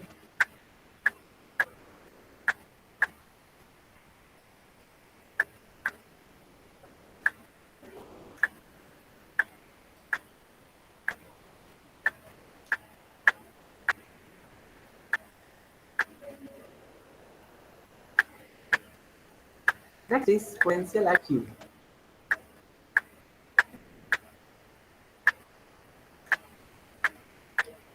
Find everyone potential at Q.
potential at Q. How can you find it? Simply, potential at Q is due to mass 1 and mass 2. Due to mass 1, how much is that? So minus G, mass which is producing the field, divided by at what distance we are finding? L by 2. You see, Q point is L by 2 distance from M. So this is the potential due to first mass, and due to second mass, again same thing. So it will become 2 comes up. So minus 2 gm by L, minus 2 gm is, it become minus 4 gm by L. This is the potential at Q.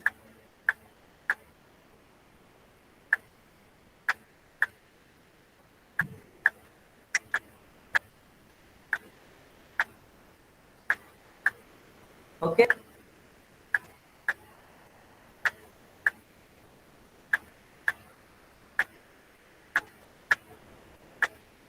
Next. If I ask what is the potential difference between P and Q?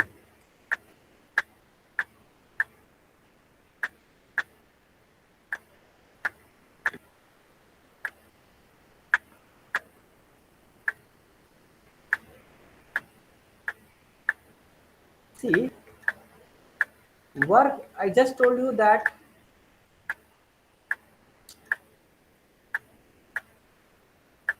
potential is the work done per unit mass.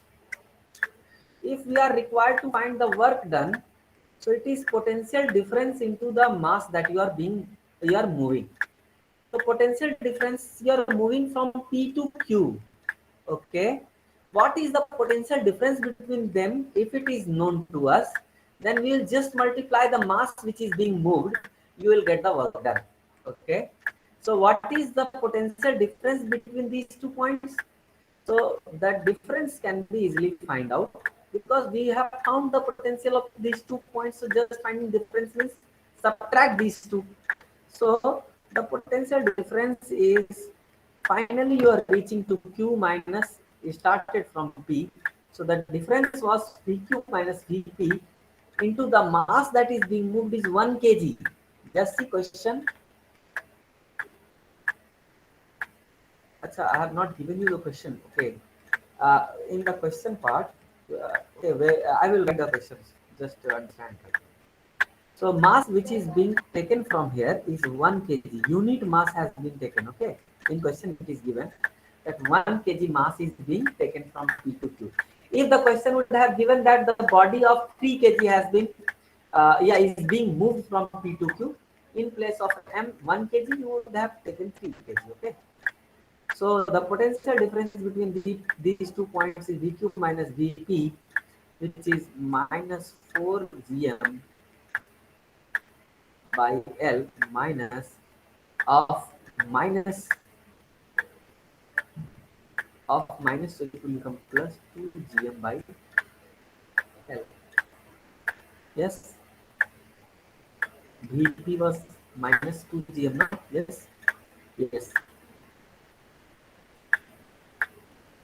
Then it's 1. So what do you finally get? You finally get minus 2 GM by L. This is the work done. But this work is being done by external force. Keep in mind, this is external force work, because you are taking it from here to here. That's what final potential is. To move the 1 kg from P to Q, it is answer. But the question has been asked that what is the work done by gravitational force? Okay. Now understand the difference of these questions. Okay. If the work done is asked for external force, we go in a very similar way. Okay, one thing is there, whatever I have taught you, it is all for external forces. Potential I told you, that is for external force. Potential energy I told you, that was also due to external force. All work done was also due to external force. If internal forces, gravitational force is asked, just put the plus sign, you will get the answer. Okay. So here it is external force work done, that we have already understood. Now to find the gravitational force work done, it is is just simply plus 2 GM by L. That is the answer.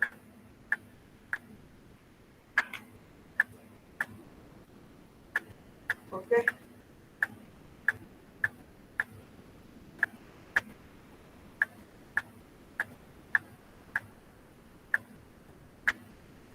Next is, this is the work done calculated. Okay. Remember this. Work done calculation is very important.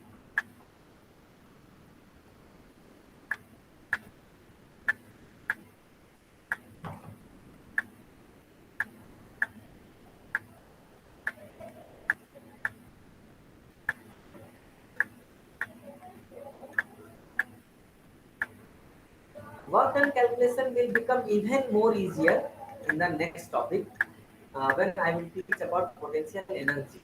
Okay, gravitational potential energy. It makes it even more easier to calculate. Okay,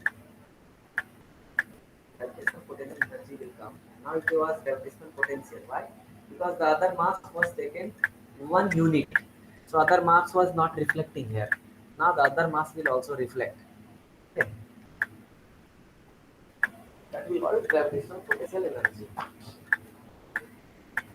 The relation between gravitational field and potential, very important relation. See, that is extremely important for everyone. A relation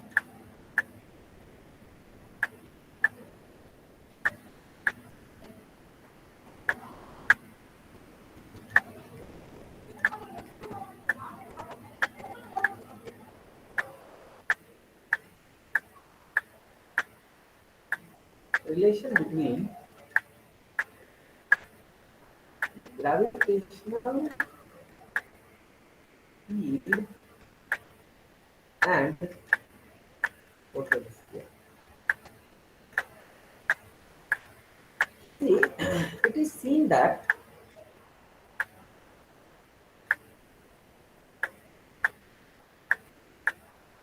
as we go far from this mass, the force decreases very sharply, gravitational field decreases very sharply. Okay, so as you moving out, the gravitational field decreases. Okay, but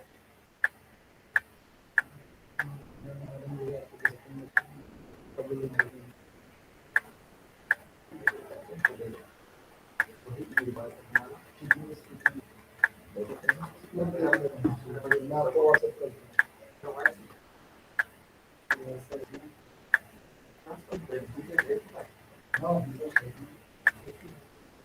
ठीक है, मैं वही बना के हाँ, मेरे को WhatsApp कर दीजिए. Okay, see, as we go from A to B, the field is decreasing and the potential is also changing. Okay, you can see that gravitational potential was minus Gm by R. When this R was bigger, this entire value becomes small, and negative with a smaller value is actually a bigger number. Okay, negative sign with a smaller value is actually minus 3 and minus 10. This as bigger number is there with a negative sign, it is that much smaller. But a smaller number with a negative sign is a bigger thing. So here R if increases, distance you increase, the potential also increases. Okay, higher potential you get. R increases, so this entire value decreases.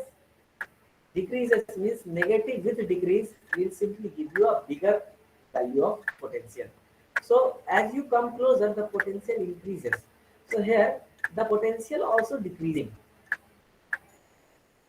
Okay, now there is a sign, a relation between how much field will decrease and how much potential will decrease. You move from here to here. For example, some distance you have moved.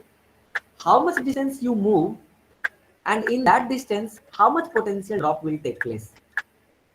This is related to each other.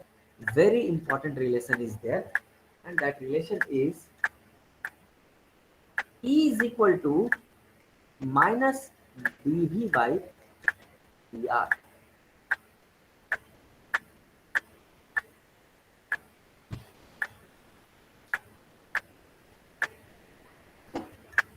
E is equal to minus dV by dr. This is the change in potential that is taking place, dV. How much change in potential you will see, in how much distance you will see. So it is the potential change and it is the distance change, how much distance you move. So in this much of distance movement, this much potential will change, and negative sign shows that the electric fields or the gravitational field's direction is opposite to the direction in which the potential increases. Okay, opposite to that. Okay. So the direction in which the potential decrease, opposite to that is the electric field. So change that it is opposite to the direction of the change of the potential. And it is obviously, it is always towards the mass, and the gravitational field decreases when you go far. Okay.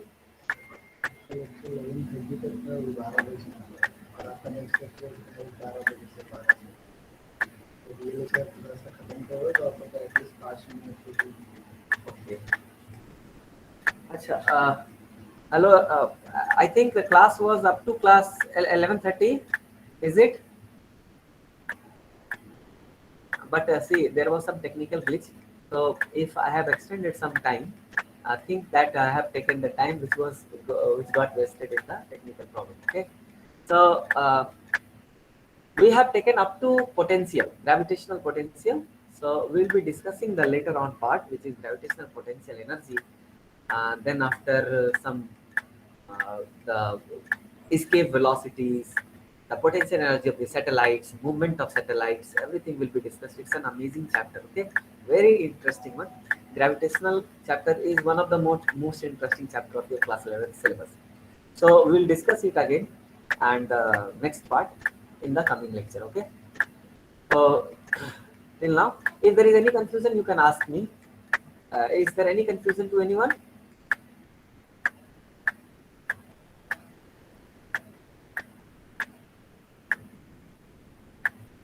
Okay, very good. So we'll take this forward in the next lecture. Okay. Thank you for joining. Bye.